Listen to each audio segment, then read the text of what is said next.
Está começando o Store Talks, onde empreendedorismo vira história e histórias inspiram empreendedorismo. Eu sou o Felipe Bahia. Eu sou o Cleito Quintino e para você que nos segue, nos assiste, curte, comenta, compartilha, se inscreve no canal, vai lá no Insta de novo, falei Insta. Começa a seguir lá no Instagram, que a gente sempre posta lá as agendas e os próximos convidados. Isso aí, sempre acompanhado do nosso café Gogônio, um café de grãos selecionados com aquela torre ideal para extrair os melhores aromas e sabores. Para você que aprecia um bom café. Se ainda não aprecia um bom café, para de tomar café, carvão pela rua e vem aqui conhecer o Café Gogônio.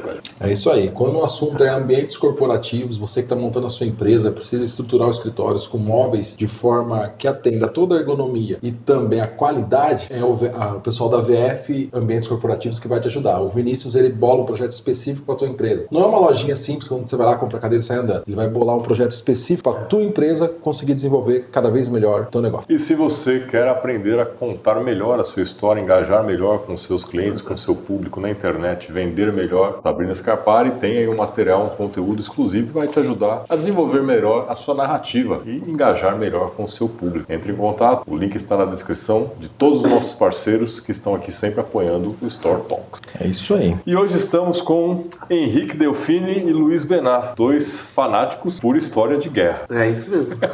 Já estávamos conversando aqui nos bastidores. Primeiramente, obrigado pela disponibilidade, pessoal. O Henrique fala com brilho nos olhos sobre as histórias de guerra e conhece coisas, já estava contando umas curiosidades pra gente que nunca pensamos que podia existir, né? Tudo que eu não aprendi na escola eu vou aprender aqui hoje. Eu também sempre fui impressionado por isso. No meu caso, dos motivos pelo qual eu gosto tanto desse assunto é que, inclusive, um dos meus trabalhos no último ano de faculdade foi justamente um projeto de pesquisa de relações internacionais, que era tipo com o professor Bruno, que ele me ajudou a organizar, a gente podia escolher entre assuntos relativos da atualidade. Um dos que meu grupo escolheu, que era inclusive um pouco mais complicado, era a respeito do conflito na Ucrânia, que tinha acabado de começar. 2022? Na verdade, acho que é um pouco depois, a gente já estava em 2023 quando eu fiz. No carnaval foi, eu lembro, né? Porque eu estava no Rio de Janeiro. Tipo assim, que eu fiz o trabalho mesmo, mas tinha começado já tinha um tempo a guerra da Ucrânia. Tipo assim, alguns meses, pelo menos. É uma guerra que, sei lá, acho que a maioria pensou que não ia durar muito, né? Eu imaginei que fosse durar 1 mês e meio para 2 meses Quanto no começo. tempo já temos? 3 anos quase? Indo pro 3º ano já, começou em 2022, né?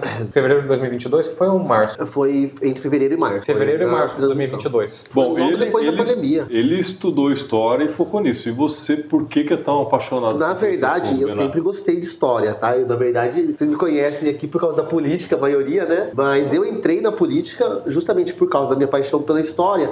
E em 2014, quando eu comecei a política, quando eu estava na época do impeachment da Dilma, tudo mais, né? Porque o impeachment foi em 2015. Tava acontecendo a Revolução da Ucrânia, a Revolução da Praça Maidan, que foi, na verdade, a população se reunindo por meses num inverno brutal, que é o inverno ucraniano, para derrubar o fantoche do Putin, que era então o presidente, o Yanukovych, né? Yanukovych, que era o presidente da Ucrânia, que era o fantoche do Putin. E aí que eles derrubaram, e esse é o motivo da guerra, né? A verdade é que a Ucrânia era uma aliada da Rússia, que colocava as armas da Rússia viradas para o Ocidente. Quando cai esse governo, entra um governo pró-Europa, pró-Ocidente, que daí passa a virar as armas contra a Rússia. Isso é uma situação que entendo que a Rússia não ia tolerar por muito tempo. Ela invadiu a Crimeia já em 2014. Foi em 2014 que fez a invasão. Que fizeram a primeira invasão. Eu ouso dizer, inclusive, que a guerra da Ucrânia começou lá, não é uma agora, continuação, né? É basicamente intervalo aí. Na verdade, houve uma fraqueza dos aliados, que na verdade passaram a ser aliados após a Revolução, então era uma aliança muito nova, mas uma fraqueza do Ocidente, do Obama especificamente, em responder a essa invasão. Poucas sanções, pouca retaliação, basicamente. Na verdade, eles aceitaram. Já que a gente fez a Revolução, deixa eles fazerem a Revolução deles e dar esse pedaço pra Rússia. Entende? Foi assim que foi trabalhado naquela época. Líderes mais fracos, era um momento que estava menos tensa a briga, inclusive a guerra comercial, que hoje é muito mais tensa, já era em 2022. Mas foi aí que eu me apaixonei pela Ucrânia e falei, os caras ficaram 3 meses no inverno brutal, tomando tiro do teto, porque os atiradores do exército ucraniano realmente atiravam nas pessoas. Muitos relatos, mais de 100, 200, 300 mortos, salvo engano, Nossa, né? foi brutal. Foi brutal. Acampamento, você tinha, pessoas que literalmente morreram lá. E morreram, de hipotermia, morreram, de causas violentas. Foi um negócio horroroso. A população explodindo o tanque de guerra do governo, e eles ficaram na praça principal de Kiev e só saíam de lá quando o governo caísse. E o governo mandava todo dia exército pra tirar eles de lá, e eles começaram a fazer barricada, queimar pneu pra eles não conseguirem chegar perto. Você vê, os caras fazem tudo isso pra tirar um presidente que então era acusado de corrupção, e a gente tinha aqui os casos de corrupção, tava no meio do petrolão, e a gente não conseguia fazer nada. Eu falei, não é possível que a gente não consiga. Daí, logo em seguida, eu fui acampar no acampamento do MBL em Brasília, que também houve um acampamento. Eu devia ter 23, 24 anos. Daí eu falei, agora vocês acompanharam lá, eu vou acompanhar em Brasília, né? E foi logo depois eu fui acampar, e a ideia do acampamento foi baseada na estratégia da Maidan. E na verdade, digo também que o MBL ele é inspirado na Ucrânia, tanto que teve aquela viagem polêmica, né? De um dos nossos líderes, porque a Ucrânia sempre foi uma inspiração pro MBL, desde 2014. O MBL foi fundado em 2014, inclusive. Em Piracicaba, em 2015. Desde então, sempre também. Sempre foi uma inspiração pro MBL. Então, pra mim, sempre foi um tema que me apaixonou, sempre fui muito apaixonado. E o MBL também foi até inspirado demais quando começou a guerra, né? Resolveu viajar por lá, né? A fatídica viagem. A fatídica viagem que atrasou o plano do MBL em pelo menos 5 anos, né? A gente entende isso. Esse é o cálculo que vocês fazem hoje. Atrasou nossas ideias, nosso crescimento foi atrasado em 5 anos, pelo menos. Caralho. Mas o pontapé da guerra foi a questão da OTAN? Porque, assim, a guerra foi uma continuação ali da invasão da 2014. Só que, assim, os motivos foram mais de um. Não foi um único motivo. Mas se eu tivesse que listar, eu diria que sim, alguns principais. Os dois que eu considero os mais gritantes. A mudança política de Kiev em torno de uma política mais pró-ocidental. Que isso, tipo assim, encara da seguinte maneira. Você é o governo russo. Você sempre teve, durante os últimos 100 anos praticamente, um estado tampão segurando entre você e a Europa Ocidental. Podia ser Polônia, Ucrânia, sempre teve um. Se a Ucrânia vira um estado aliado, você tem literalmente um inimigo seu que está na sua fronteira. E os russos, tipo assim, eles não aceitavam isso por nada nesse mundo. Esse é o primeiro ponto. Segundo ponto, os ucranianos são uma população que até hoje é considerada uma população irmã dos russos. Ucranianos, bielorrussos e, tipo, russos. Eles são, tipo, etnicamente muito parecidos. Tem pouca diferença. Tipo, tem a diferença linguística e tem a diferença cultural. Mas falam que são idiomas muito próximos, né? Tipo espanhol e português. Um ucraniano consegue entender um russo. Tipo assim, ainda mais tipo, se for na região perto de Mariupol, que é uma região mais perto da fronteira. Donetsk, Luhansk. Eles entendem, tipo assim, é muito parecido. O ponto é, eles viram uma população que eles consideravam como parte deles, se tornando uma inimiga do dia pra noite. Aí você imagina o que isso faz com alguém que, tipo, literalmente, tipo, um ditador que tá no poder, que nem um Putin. Literalmente ele ficou louco. Ele pensou, poxa, isso daí vai dar ruim. Aí no começo ainda, tipo, não era tão ruim, porque, tudo bem, eles ainda estão querendo fazer um acordo com a OTAN, assim, mas não estão nada firmado. Só que quando a OTAN começou a enviar armas, começou a treinar os ucranianos no estilo dos exércitos europeus, começou, tipo, a dar mais apoio logístico, aí os russos começaram a ficar, opa, isso daí não tá cheirando bom, eles vão querer fazer o quê? Tipo, talvez retomar a Crimeia? Aí já ficou coçando a orelha. Aí qual foi o brilhante plano? Já sei, vou fazer um ataque certeiro, uma blitzkrieg, tipo, em 2 dias chegar na capital, tomar, tipo, de assalto. E trocar o governo. Os Zelensky imaginaram que ele ia simplesmente fugir assustado, que nem o último presidente ucraniano tinha feito quando cercaram a capital. Imaginaram, vamos botar outro aqui no lugar, o cara vai abaixar a cabeça. Diz que aquele Yanukovych que foi derrubado já estava a caminho da Ucrânia, inclusive, quando começou a invasão. Aquele que foi derrubado em 2014, que fugiu pra Rússia, diz que ele já estava a caminho da Ucrânia já, quando começou a invasão russa. É porque, assim, pra você ter uma ideia do quão certeza eles tinham de que eles iriam conseguir tomar a capital, você tinha oficiais russos que estavam com um uniforme não o de guerra, mas o uniforme de desfile. Eles imaginavam que eles fossem chegar. Qual era a ideia russa na época? Iam se entregar? Não, eles imaginavam que ia ter resistência, mas imaginavam que ia ser algo do tipo,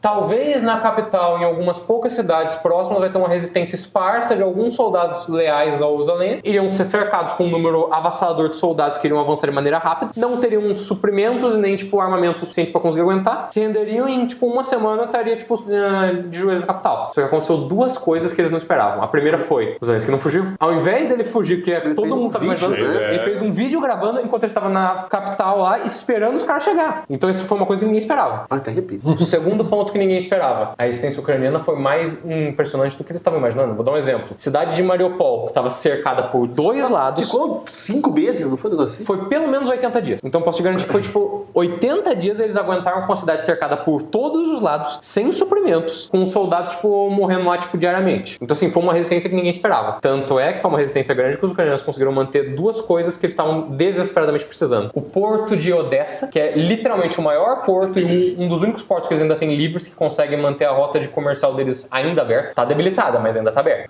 Isso quer dizer que os russos não conseguiram estrangular a economia ucraniana, eles ainda sobrevivem. Tem suprimentos entrando e saindo. Exato. E o segundo ponto é, além deles terem mantido um porto aberto e ter acesso ao mar ainda, que era uma coisa que os russos desesperadamente queriam fechar por 2 motivos. O primeiro era pra unificar com aquela parte que eles têm já da Moldova, que eles já... eles têm um pedaço da Moldávia. É Transnistria, que eles, tipo, controlam aquela área. Eles queriam, tipo, unificar pra juntar tropas de lá com as tropas de cá e cortar o acesso ao mar. Não conseguiram. Pra piorar, os ucranianos conseguiram fazer um contra-ataque posterior que literalmente expulsou eles da capital. A batalha por Kiev nos primeiros dias foi uma das mais brutais da modernidade. Você teve, tipo, sem brincadeira, quase 50 mil soldados descendo, indo só pra capital, num comboio que se estendia da Rússia até a capital. Nunca vi um comboio tão grande na história recente. E ele era em linha reta, não era? Não tinha essa dificuldade? Era literalmente Quão próximo é Kiev da fronteira da Rússia? Olha, eu não sei ao certo, mas eu diria algo em torno de 80 a 200 quilômetros. Não é muito longe. Procura pra nós aí, Cleitão.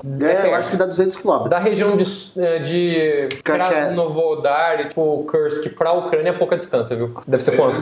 380. Não é tanta coisa. Reta. E é tipo assim... Eles eram linha reta. Uma linha reta. E tem tipo até estradas que interligavam em alguns pontos. Tipo assim, era um negócio, tipo... Era fácil um comboio. Hoje estrada é 450, 500 quilômetros, dependendo da rota. Mas Obrigado. a linha reta 380. Então assim, não era tão longe. Dava pra chegar meio rápido. É São Paulo, Rio de Janeiro. São Paulo, Rio de Janeiro. E o problema maior disso foi... Os ucranianos não estavam esperando essa onda inicial. Eles estavam imaginando, os russos estão fazendo o que eles sempre fazem. Ameaçando, chegando com o soldado Treinamento. É que eles estavam fazendo aqueles exercícios militares da fronteira. Né? Mas o resultado foram pegos desprevenidos. Inclusive, uma das coisas que eu mais fico pensando a respeito dos primeiros dias da guerra é que os ucranianos tiveram que fazer decisões difíceis. E quando eu digo decisões difíceis, eu digo, imagine se você tem que escolher entre abandonar a metade sul do seu país inteiro para manter sua capital. Eles fizeram essa troca. Eles abandonaram a região de uma parte de Kherson, né? Mariupol, que eles deixaram os caras sabendo que eles iriam ser cercados, para pegar as tropas que estavam nesse canto, juntar tipo pra parte norte e conseguir aguentar uma parte inicial. Porque se a capital tivesse caído no primeiro dia, acabava. Porque sem o presidente não teria ninguém pra galvanizar e manter os caras unidos. Inclusive, eu até discuti tipo, com ele antes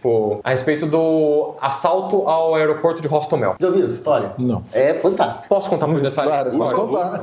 Estamos aqui pra isso. Exatamente. Basicamente, no primeiro dia, tipo, até o terceiro dia, os russos tentaram desesperadamente tomar o aeroporto de Hostomel, que era o maior aeroporto que tinha na Ucrânia. Em Kiev. Que qual era o plano deles? Tomar o aeroporto, que era perto da região da Rússia, aí eles iriam enviar tropas por, tipo, avião direto pra lá e helicóptero, especialmente da Spetsnaz, que é a força especial russa. Iriam tomar essa área, aí seria um ataque que literalmente iria formar uma pinça e cercar, tipo, a capital. A capital tá aqui. Eles literalmente estavam atacando do norte por 2 lados. Ainda assim, os ucranianos estavam conseguindo aguentar. Malemar, mas estavam. Se os russos tivessem conseguido tomar esse aeroporto e enviado grande quantidade por aqui, seria, tipo, um movimento de pinça. Um por cima, 2 por baixo, cercado, você corta os suprimentos, eles teriam sido, tipo, derrotados Aí cedo ou teria tarde. sido os 30 dias, 60 dias de guerra. Teria demorado mais, eu diria um mês ou um mês e meio, mas eles teriam caído porque ficariam sem suprimentos, até pra tirar com as armas. O ponto é, a batalha por Hostomel foi um negócio que, tipo assim, parecia Call of Duty, eu não tô exagerando. O primeiro grupo de Spetsnaz que chegou no aeroporto, eles enfrentaram um grupo de soldados ucranianos convencionais. Eles não eram soldados de forças especiais, eles não tinham, tipo, armamento excepcional. Só que eles tinham 2 coisas de vantagem pra eles. Metralhadoras pesadas bem posicionadas e lançadores de foguete. Então, por mais que eles não tenham conseguido, tipo, repelir completamente a primeira leva de ataque, eles conseguiram empurrar eles na primeira tentativa. Aí eles tiveram que voltar uma segunda com mais helicópteros e mais, tipo, apoio aéreo. Aí eles tomaram o aeroporto. Só que nisso já tinha passado algumas horas. Foi exatamente tempo suficiente para as forças especiais ucranianas cercarem a parte de fora do aeroporto. Aí virou um banho de sangue. Porque aí virou, tipo, ambos os lados com as forças especiais o melhor que eles tinham, veículos blindados chegando por ambos os lados. E por incrível que pareça, os russos e os ucranianos tinham veículos blindados em número igual, porque os russos tinham trazido tantos veículos blindados por aviões para aquela área lá durante o primeiro momento que eles tinham um número equivalente ao dos ucranianos na área. Caraca. Que estavam na sua capital. Que estava na própria capital, pra você ter uma ideia. Então, assim, foi uma batalha sanguinária. Só que aí qual foi o plano dos ucranianos? Quando eles perceberam que talvez eles não fossem conseguir, tipo, tomar de assalto a tempo de deter eles mudaram de plano. A estratégia virou de retomar o aeroporto pra destrua esse aeroporto. Literalmente a ordem foi: abra tantos buracos na pista que eles não possam pousar um avião. E foi o que eles fizeram. Eles bombardearam cada metro quadrado com peça de artilharia, que a ideia era, se eles não puderem pelo menos pousar os aviões, eles não podem trazer reforço. Fizeram isso. Depois de, tipo assim, não sei se foi 1 ou 2 dias, tipo, de batalha brutal, os russos perceberam, não tem mais função pegar esse aeroporto. Os caras não vão permitir que a gente pouse mais nada, que tem veículo antiaéreo, tipo, já posicionado do lado de fora e já tem, tipo, artilharia batendo todo dia. Pegaram e recuaram. Só que assim, pra você ter uma ideia do quão mal organizado estava o ataque ucraniano nesse primeiro momento, eles poderiam ter cercado esse grupo, cercado o batalhão principal dos Spetsnaz e aniquilado completamente, que os caras estavam atrás da linha, tipo, de guerra, que os russos estavam na capital, eles estavam, tipo, mais pra baixo, assim. Esse grupo estava isolado. Se eles tivessem cercado, eles matavam a maior parte dos grupos das forças especiais. O problema era, eles não tinham soldados pra fazer isso, porque tava tão desesperada a resistência na capital que eles tiveram que... Acabaram de expulsar os caras, tiveram tiveram que enviar mais tropa pra lá. Isso permitiu a retirada russa. Exato, eles conseguiram retirar os soldados e aí voltaram, tipo, pra o comboio. Quando juntaram no comboio, eles tentaram por quase um mês insistindo de, tipo, batendo de frente. A ideia era, nós temos a vantagem no número de soldados, vamos só bater até que os caras não aguentem mais. Em Kiev. Exato. O problema pros russos foi, depois de um tempo começou, opa, mas e o combustível pros blindados? Opa, mas e a comida? A gente não tinha planejado que fosse durar tanto tempo a linha de combate. E aí que vem a guerrilha ucraniana. Tinha ração estragada também, tinha. Eles não esperavam que fosse durar tanto tempo, era pra durar uma semana, 2 no máximo. Eles ficaram lá por mais de um mês. Cara, é muito louco isso, né? Você pensar essas estratégias loucas. Não é a primeira guerra que acontece um número bem superior em número de homens, em recurso, pagar esse pau todo, né? Não vou dizer em número de homens, mas os Estados Unidos no Vietnã, né? Tinha todas as vantagens possíveis e ainda assim perdeu. A Itália na Etiópia. Aí, assim, vocês estão comentando fazendo um paralelo, porque já que o Store Talks é sobre negócios, estamos trazendo um assunto que não é negócios, mas tem tudo a ver, né? Guerra, não, tem muito livro adaptado. O cara foi tão confiante no que ele fazia, mas sem analisar o mercado, sem analisar os fatores externos, cara. Eu acho que tem algumas pontos aí que servem pra qualquer coisa na vida. Primeiro, motivação. Motivação vale muito mais, às vezes, do que você ter o recurso inicial maior. A motivação que você se dedica e a moral que você se dedica àquilo que você está fazendo conta muito. Muito mais, às vezes, do que a sua empresa tem menos capital que outra, mas ela consegue, às vezes, um ritmo maior de crescimento devido à motivação que o líder traz, às vezes. E também o ego do líder e o autoritarismo que o líder tem em relação ao seu subordinado. Salvo engano, a gente pode dizer mais, o Putin, ele esperava, os generais não passavam a verdade do que acontecia no campo de batalha pro Putin. Aí ele eu achava posso que contar tava umas tudo histórias engraçadas a respeito disso. O Putin achava, viu? Os generais falavam, Putin, tá tudo certo, mais 3 dias. Mais 3 dias. E o medo de falar que tá ruim e morrer. Não, exato. Então, esse autoritarismo que traz o medo pro subalterno faz com que o líder tenha as informações erradas pra tomar as decisões. Inclusive, posso falar um ponto interessante desse daí que você mencionou? A inteligência russa tinha tanta certeza de que eles iriam vencer os ucranianos de maneira tão rápida. Eles não eram tão inteligentes, mas continua. Não, aí que tá. Eles tinham tanta certeza disso que até a inteligência americana, que sabia que os caras iam invadir, literalmente estava achando que os russos tinham razão e queriam derrotar rápido. Porque os relatórios eram muito... Era tipo assim, era tanta certeza, tanta garantia que literalmente ninguém esperava. E isso atrasou o envio de armas, né? Porque, assim, se você tá esperando que você vai ter que enfrentar um ou outro pé rapado que, tipo, malemar vai formar uma resistência, você não vai preparar pra uma guerra em larga escala. Por exemplo, se os russos tivessem pego tudo que eles tinham na época e tacado de uma só vez, eles teriam, tipo, simplesmente tomado o capital. Realmente seria ali no planejamento inicial, uma semana. Só que aí qual foi o problema? Eles não tinham, tipo, por exemplo, munição foi uma coisa que faltou no começo da guerra, porque eles não sabiam que eles iam precisar de tantas. Eles imaginaram que eles não fossem atirar tanto. Porque uma coisa que você tem que entender é que a maioria dos soldados que estão na linha de frente, eles dependem de uma quantidade de recursos limitada, que tem que ser enviado, tipo... constantemente. É uma linha. Exato. E se qualquer problema der nessa linha de suprimentos... Se o fornecimento, acabou a linha. Quer ver um dos problemas que, tipo assim, eles tiveram que isso se tornou óbvio nos primeiros dias? Os ucranianos estavam com tão poucas armas que eles tinham que escolher, por exemplo, os alvos que eles iam explodir com lançadores de foguete a dedo. Que mesmo estando os caras parados numa linha reta por 50 km, eles não tinham sequer, tipo, javelins suficientes pra atirar. É o Javelin, né? Aquele que é o americano. É que eles tinham, tipo, o Javelin e o Stinger. Um é a versão, tipo, britânica, que é o Stinger, e o Javelin é a versão americana, mas é lançadores de foguete. O que os ucranianos optaram? Não destrói os tanques, não foca nos blindados. Caminhões. Destrua os caminhões, porque sem caminhões, sem combustível, os caras vão ser obrigados a recuar. E eu vi que um tanque gasta muito combustível. Gasta. Nossa, gasta horrores. A escassez de recursos faz a gente ser mais inteligente. Exato. Por isso que as pequenas empresas têm mais flexibilidade. Sim. E outra, você tem que ter muito mais estudo, né, do que você vai gastar, né? Entender muito mais daquilo que você está fazendo. Nossa, gerenciamento de recursos foi uma coisa essencial nos primeiros meses dessa guerra, porque, tipo assim, sem brincadeira, a quantidade de recursos que os ucranianos tinham no primeiro momento era muito ínfima. Os caras tinham, tipo, tudo bem, uma quantidade de tanques soviéticos e peças de artilharia em número razoável, bem menor que os russos, mas tinha até que razoável. Só que, por exemplo, a força aérea ucraniana durante os primeiros dias da guerra, ela foi reduzida quase que pela metade, eu não tô exagerando. E só não perderam mais porque os ucranianos tiveram a mesma estratégia que, tipo, guerrilhas têm, por exemplo, que é, pega os seus equipamentos, esconde durante o primeiro momento que você sabe que você não vai conseguir deter eles quando eles estiverem avançando, botem, nem que seja uma garagem de civil. Exato. Quando os caras, tipo, percebem que eles conseguem manter algum aeroporto seguro, aí leva de volta. Tanto é que, por exemplo, qual foi uma das coisas que os ucranianos pediram por quase 2 anos que só no terceiro ano eles conseguiram? Caças. E assim, os ucranianos, eu não posso, tipo, expressar em palavras o quão desesperados eles estavam com os F-16 que chegaram a menos de 6 meses para agora. Que vou dar um exemplo. Você até tinha mencionado, inclusive, tipo assim, você disse, tipo, mas um caça hoje em dia ele não serve mais pra você entrar na linha de combate com a quantidade de artilharia antiaérea. Só que tem uma coisa que caças podem fazer que os ucranianos precisam desesperadamente, até hoje eles usam em grande quantidade, que é míssil lançado do território que você controla para acertar o alvo no território que você não controla. Então você pega o caça, longa distância, leva ele para um lugar que você tem o controle aéreo, que você tem pelo menos uma artilharia que tá tipo controlando a área assim, mísseis estão controlando.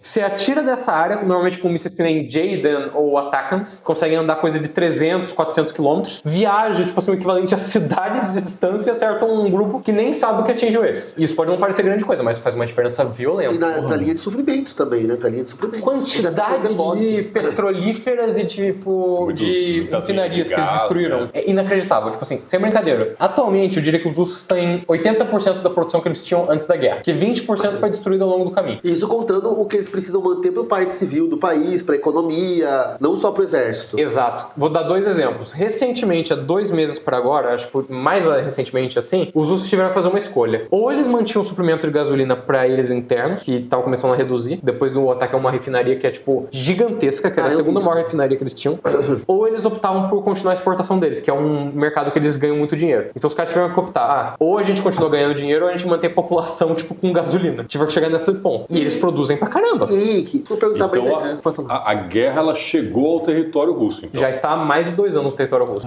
Vou dizer o seguinte. Isso começou com os HIMARS? Não. Os HIMARS ainda, com o alcance que eles tinham limitado de 80 quilômetros, eles só serviam pra pegar os caras que estavam na retaguarda da Ucrânia mesmo. Os primeiros indícios de, tipo assim, ataques dentro do território russo foram com 2 tipos. Drones de pequena escala, que era coisa de, vai 10, 20 quilômetros pra dentro do território russo, mais pra mandar uma mensagem...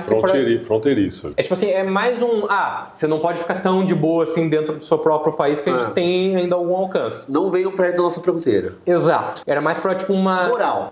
Eu diria tanto apoio moral quanto pra dar uma medo neles pra eles não chegarem tão perto. Aí depois começou a evoluir. Você teve batalhões de soldados russos, que debandaram pra Ucrânia durante os primeiros dias da guerra e que literalmente optaram por fazer batalhões russos. Tem inclusive, não sei qual é o nome, grupo de libertação. Eu vi, que começaram a atacar as próprias cidades. Começaram a atacar cidadezinhas pequenas. Uma guerra civil. Mas teve aquele batalhão daquele louco lá. Só que o problema disso qual era? Sim, eles faziam um negócio que chamava a atenção da imprensa e sim, era um negócio que fazia os caras ficar mais espertos. Só que normalmente era 1, 2 cidades e não eram cidades muito grandes. Então assim, era coisa que no grande esquema não começava a afetar muito. Quando os ucranianos começaram a afetar tipo a Rússia dentro do território deles em grande quantidade? Com a invasão de Kursk. Digo até antes. Quando eles começaram a produzir em larga escala drones que conseguiam andar mais de 100 km.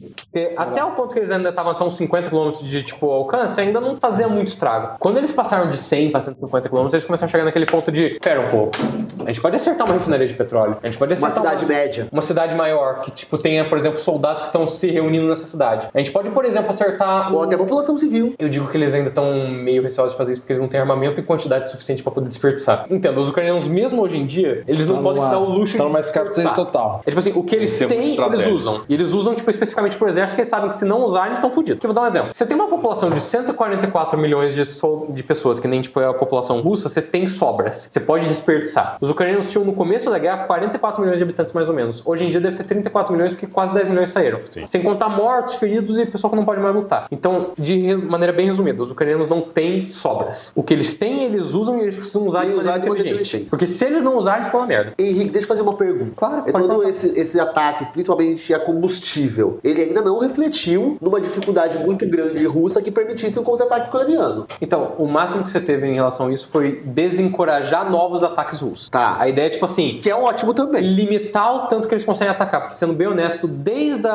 acho que a última tentativa de ataque antes de Kursk, tinha sido uma que eles fizeram no sul da Ucrânia, que eles avançaram coisa de 50 km quadrados, o que é uma quantidade razoável pro padrão dessa guerra, mas não foi algo que mudou o rumo da guerra. Então, resumindo, os ucranianos torraram muitos recursos para um ganho pequeno. Eles perceberam, poxa... Não vale a pena avançar. Atacando dentro da região da Ucrânia, que os russos já têm uma linha defensiva considerável, é gastar recursos que poderiam ser mais bem utilizados em outro lugar. O que fizeram? Botaram em Kursk. Aí Kursk é um exemplo de como que eles fizeram a mudança de recursos russos de uma região para outra. Vou dar um exemplo. Eles estavam concentrando aqui para atacar os ucranianos e tiveram que sair para se defender. Exato. Aí o ponto é, Kursk fica aqui no norte da Ucrânia, no sul da Rússia. O quê? Não, foco. O Felipe foi inclinando, tampou ele. Mas, por exemplo, Vamos gritar, Luquinha. Kursk fica aqui no norte. Você tinha uma região daqui que é a região de Donetsk e Ludansk. Ludansk aqui em cima, Donetsk aqui embaixo. Essas duas regiões é onde estão lutando desde 2014, onde tá morrendo mais ucranianos na guerra inteira. Que é onde tem, tipo, é literalmente a Primeira Guerra Mundial. Você tem, tipo, linha de combate, você tem, tipo, o pessoal que tá dentro de trincheira, saindo, ataques blindados em larga escala. É lá a Segunda Guerra Mundial misturado com a Primeira. Qual foi a ideia dos ucranianos? Fizeram um ataque em Kursk, conquistaram uma área razoável, porém não tão grande assim. É uma quantidade razoável. Mais relevante. Só que o que era a ideia deles? Tirar soldados daqui pra tirar o avanço russo que estavam avançando até uns 6 meses para um ano nessa área em quantidade lenta, porém gradual. E pra esse efeito, eu digo que os ucranianos conseguiram o que eles queriam. Por exemplo, antes deles enviarem soldados pra cá, os russos tinham em torno de 12, 10 mil soldados que eles mantinham nessa área. Aumentou pra mais de 50 mil hoje em dia. Então, assim, eles tiveram que literalmente chegar assim, ó, na região de Donetsk e Ludansk. Tira, sei lá, 1/4 de quem tem aqui e envia pra essa outra área, que a gente precisa mais desesperadamente lá. O quão despreparados os russos estavam em Kursk? Muito. Eu digo o seguinte, em Kursk especificamente, eles não esperavam um ataque nem fodendo. Eles achavam que jamais ia haver uma invasão a solo russo. Por 2 motivos. Primeiro, eles estão imaginando, os ucranianos têm um exército menor que o nosso. Eles já estão focados, tipo assim, eles estão perdendo na região de Donetsk e Ludansk. Foi genial, né? Porque assim, eles estavam perdendo na região de Ludansk e Donetsk de maneira lenta, reitero isso. Não ia ser um negócio rápido, iria levar décadas pra tomar inteiro, mas no ritmo que estavam há um ano atrás, eles teriam tomado a região de Donetsk em tipo 10 anos. Seria um negócio lento? Seria custoso? Seria, mas estavam avançando. Custe o que custasse. Tomaram Bakhmut, tomaram pedaços de Avdiivka, tomaram uma outra cidade lá, tipo, anterior a isso, que era Severodonetsk e uma outra cidade. Tem uma mina de sal que era importante lá, eles né? tomaram porque é subterrânea, né? Então assim, tava lento.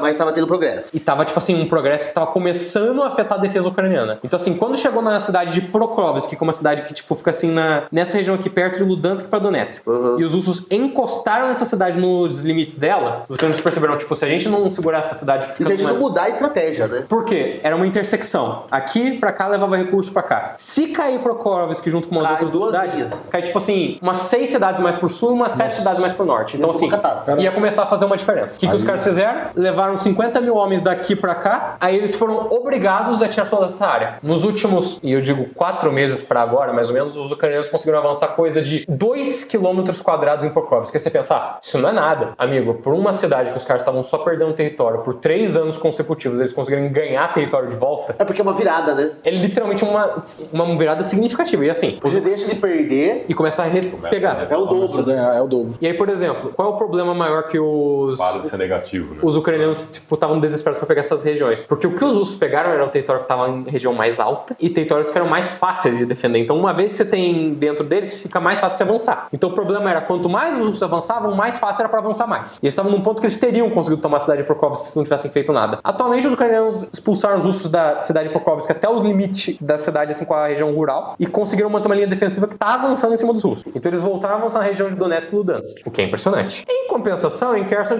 em Kursk, eles foram perdendo um pouco de território lá, mas há uns 3 dias atrás voltaram a fazer outro ataque em Kursk. Então, assim, o que eu tenho a dizer é, tá mais maleável o fronte de combate, tá com menos território ganho por mais esforço. Tá. Eu garanto pra você que nos próximos meses você não vai esperar uma quebra de território significativa. Por nenhum dos lados. Nenhum deles tem a força pra fazer isso. Os russos, malemar, estão conseguindo pressionar em regiões localizadas e, tipo, com muito esforço e perdas, tomar cidades. Mas isso leva tempo, esforço e muitas mortes. Os ucranianos gastam menos e até conseguem ter um resultado um pouco mais eficiente. Só que eles não têm a mesma quantidade de soldados. Então, assim, ambos os lados têm dificuldades. Tem suas dificuldades. E deixa eu te perguntar o que você acha, porque eu vi uma declaração do Trump que ele tá perdendo a paciência com a Rússia. Isso é interessante você ter mencionado. O Trump perdeu a paciência? Por que será? Torce um pleonasmo. Não, mas ele chegou a usar a palavra, eu salvo engano, porque às vezes a gente vê muita besteira na internet e se empolga. Eu me empolgo. Quando eu falo que a Ucrânia vai ganhar, eu aceito tudo. Pode falar, acredito. Acredito nessa fake news. Exato, é conveniente. Mas ele falou que daria muito mais do que até que o Biden deu se o Putin se mantivesse resistente a qualquer cessar-fogo. Vou descrever a posição do Trump inicialmente e a que ele tá atualmente e a mudança que teve. Inicialmente, o Trump chegou assim pra Ucrânia e disse, vocês vão pra mesa de negociação e vão negociar. Aí os ucranianos, sem ter outra opção, a gente precisa das armas, vamos aceitar, tipo, pra botar em negociação. Eles não aceitaram um acordo, eles aceitaram estar lá. Aí os russos não queriam, o Trump ficou, se você não for, vou enviar arma pra caralho. Aí os russos, foram. Aí teve a primeira negociação. O Trump meio que ameaça os dois lados, né? Se não for, eu tiro as armas. Se você não for, eu mando mais armas. Conseguiram fazer o quê? É o pai brigando com os dois filhos. Né? Tiveram um cessar-fogo da Páscoa, que nem durou os 3 dias que deveria durar. Não, porque a Rússia atacou, né? Não, eles quebraram depois de um dia, tipo, então assim, nem durou os 3 dias que era pra durar, mas foi o mais próximo que tiveram de ter alguma coisa. Aí beleza, não deu certo. Aí o Trump ficou lá, vocês vão ir lá e vão negociar pros russos, porque os russos estavam querendo, tipo, eles que violaram o cessar-fogo. Aí o Putin fez o quê? Não, continuou atacando e ignorou completamente. Aí o Trump ficou possesso, deu entrevista puto, você tá cruzando uma linha de não sei o quê. O Putin literalmente ignorou, tipo assim, vou continuar. Mexeu com o ego do Trump. Não, e aí qual é o problema? Como o Trump é um cara que literalmente ele age como uma criança. É uma criança mimada numa loja de brinquedos. Quando ele não consegue algo que ele grita. Você entendeu o ponto? Uma vez que o Putin, tipo, disse, não, nós não vamos parar, não tô a fim de negociar agora, eu ainda acho que consigo pegar mais território. O Trump ficou sentido, ficou magoado. Aí, assim, eu digo que o Trump é tão volátil que você não tem como ter uma posição muito ideal dele. Virou um aliado... De ocasião. Aliado de ocasião, é a melhor expressão. Isso é a pior coisa para um país, né? Ser reconhecido como um aliado de ocasião. Porque você não sabe se ele vai estar do seu lado. Estados Unidos ou... Dos Estados Unidos. Ele não tem credibilidade. Dos Estados Unidos. Porque eles estão literalmente, tipo assim, 880. Vou dar um exemplo. Isso aconteceu em 3 dias de diferença. De inimigo pra aliado. De um dia pra noite. Não, em 3 dias de diferença, pra você ter uma ideia. Passou de 3 dias da entrevista desastrosa do Zelensky. Que foi uma emboscada que eles fizeram uma com ele lá. Aquele vice dos Estados Unidos é um otário, né? Meu Deus, o J.D. Vance. Eu não vou nem começar a falar dele, senão eu vou começar a xingar. Eu vou passar as próximas meia hora só xingando se eu começar a falar do J.D. Vance. Mas ele matou o Papa, né? Tem pessoas que dizem que a energia negativa dele é tão ruim que por ser a última pessoa que visitou o Papa morreu só de mal-estar. Tipo assim, mal agouro, tá ligado? Mal olhado. Eu vi isso daí. Tá, vamos escolher qual a próxima visita que ele vai fazer. Estamos aceitando o convite no Brasil.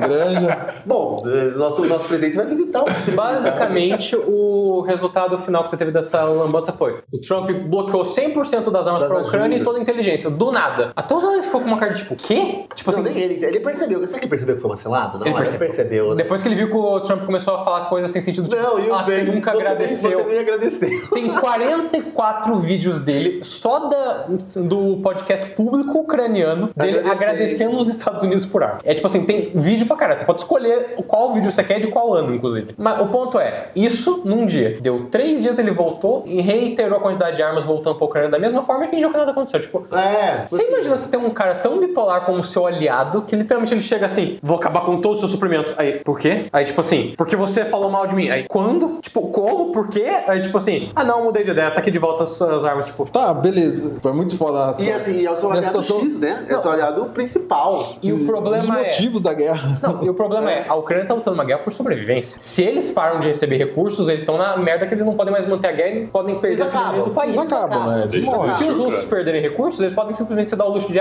beleza, a gente perde território, a gente volta a atacar depois. Vamos voltar mais tarde. Não tem esse luxo. Eles estão lutando por uma guerra de soberania nacional. Se eles perderem, acabou o Estado Nacional ucraniano. Ou ele vira um fantoche, né? Eu diria que acabou, viu? Porque os caras não vai saber que serão anexados. Tipo, pelo esforço que eles fizeram até agora, não vai deixar de novo, não. E outra, não vai arriscar, não vai arriscar. Sabe qual é o problema que os russos estão tendo, tipo, há mais de 10 anos que eles não estão conseguindo, tipo, reverter? Desde 2014? Todas as repúblicas estão virando do lado. Eu ia dizer, na verdade, não é nem esse o principal. A população russa tá decaindo. É uma mistura de taxa de natalidade baixa. Não é? É uma mistura de vários fatores. Você tem taxa de natalidade baixa, pouca expectativa de futuro. Quando você tá num país que você não tem expectativa de crescimento, a tendência é que você não tenha muitos filhos. E é uma ditadura, né? Junta tudo isso, a população deles está decaindo. Aí qual era a ideia do Putin juntando com a invasão? Aproveitando, eu já ganho 44 milhões de eslavos, que são basicamente parecidos. Uma boa parte deles, quase um quinto da população fala já russo, o restante fala uma língua parecida. Então, tipo assim, eu pego um bando de cara branco que já é europeu, que já tem, tipo, a ver com a minha população, eu junto assim, ganho território, riqueza mineral, tudo no bem bom. É tipo assim, só vantagem. E ganha uma puta espaço no Mar Negro. Resolve o problema de natalidade do dia pra noite. Sim, porque aí você ganhou 44 milhões de cabeça, você ganha tempo, pelo menos. Sim. E você ganha um mar que não é congelado, né? O Mar Negro, que já é onde ficou o porto da Crimeia, mais o Mar de Azov também, que é outro mar que, tipo... Ele é consolidar a Crimeia, e porque a Crimeia era um espaço separado do território russo até então, né? Que era no lado da ponte lá. Não tem acesso. Ele ia ter acesso à terra. Aquela ponte. Eu tenho tanto pra falar dessa ponte. Caiu, afinal? Nunca caiu, Antes de você falar da ponte, deixa eu fazer uma pergunta aí. Claro. Em termos de equipamento, não quantidade, mas tecnologia, a Rússia, ela estava com tecnologia melhor do que a da Ucrânia por Qual o ponto da guerra? Aí é bom você ressaltar. Vá falando os Começo, pontos meio e até agora. Vou ressaltar. Num primeiro momento, os russos tinham mais caças, blindados, tanques, peças de artilharia e todos os tipos de arma. Mas Soldados, modernos tudo. ou aquela velharia A maioria restou da União Soviética. Porém, qual é a coisa que eu devo botar em ressalva? A maioria também do arsenal ucraniano também era. Eles tinham uma porcentagem razoável de armas modernas. Tanto é que tinham Stingers, tinham, tipo, veículos blindados americanos, eles tinham até. Só que o problema é, no começo da guerra, a maioria absoluta do arsenal ucraniano era basicamente igual ao dos russos, só que em menor quantidade. Tá. Com o passar da guerra, aí você teve uma mudança razoável. Por exemplo, atualmente, mesmo contando com os destruídos, você tem, tipo, uns 150 ainda daqueles... Qual é o nome do veículo blindado? Bradleys. Ah, que é inglês. Veículo... Não, é americano, que foi criado para ser um veículo de, tipo, extração e de tropas e para manter elas em algum lugar, se entregá-las rápido e tirá-las rápido,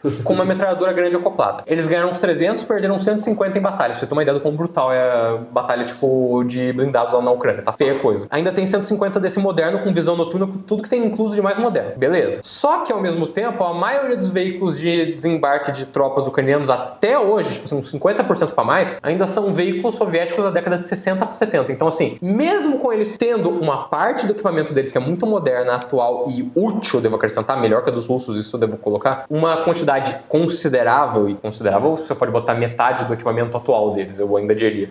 É literalmente, não, é soviético. Antigo soviético que eles estão ainda reutilizando. Você teve ainda, por exemplo, num primeiro momento que isso ainda deu uma vantagem inicial. A Polônia enviou quase 250 tanques que eram T-64, foram modernizados com tudo que tinha de eletrônico moderno. Então, num primeiro momento, eles até ganharam algumas coisas que eram um pouco melhores que as russas e conseguiram, tipo, dar alguma vantagem temporária. Só que o problema é, os russos tinham um número tão superior que eles conseguiram torrar alguns desses recursos, tipo, ao longo da guerra. Porque para cada 3 tanques que os russos perdem, os ucranianos perdem 1. Beleza. Só que os russos tinham, tipo, quase 10 mil no começo da guerra. Era, tipo, uma quantidade inacreditável. Mesmo que uma parte tivesse detonado em estoque soviético, o que eles tinham que ainda era funcional era muitas vezes maior que o estoque ucraniano. E quanto às sanções dificultaram a reposição de equipamento russo? Aí tem um bom ponto. Ok, falando até inteligente, assim, né?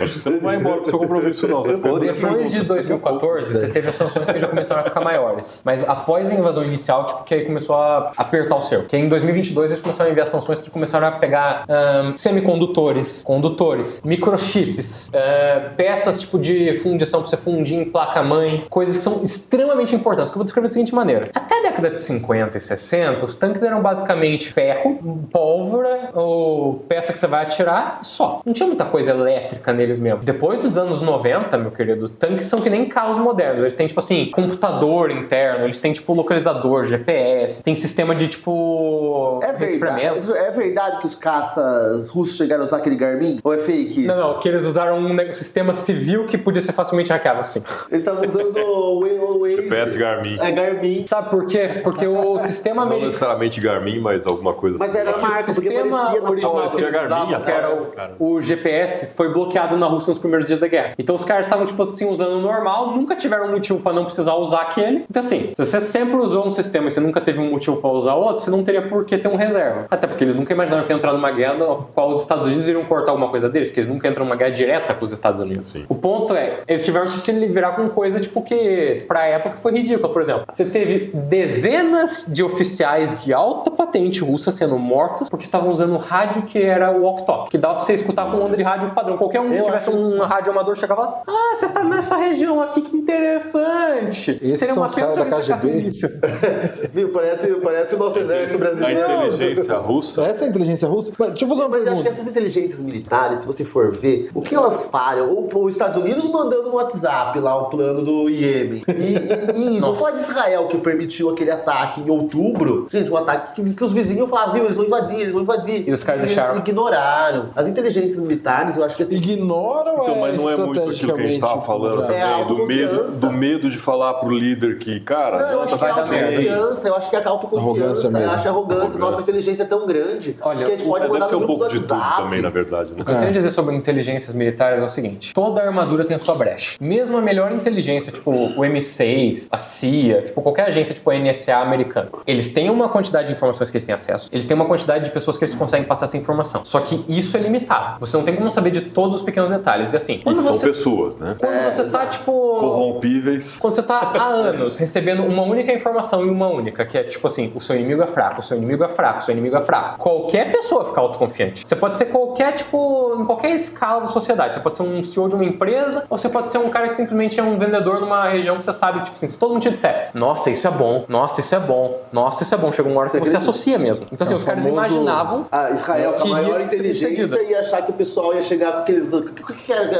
Paraquedas? O que era? Um mini helicóptero voador com paraquedas e parapente que os caras usavam pra pular parapente. Numa balada e matar todo mundo. E os caras usou isso pra passar um muro lá, descer com os caras numa região do deserto e pegar os caras lá em Israel. Lá no caso de Israel. Uma balada, né? Vamos deixar para outro dia. É bem assim, Gente, eu tenho um compromisso na Câmara de Vereadores. Agradeço desde já a presença, agradeço o convite. Mas E eu que agradeço, você também convidado, tá? Não, mas eles também convidaram.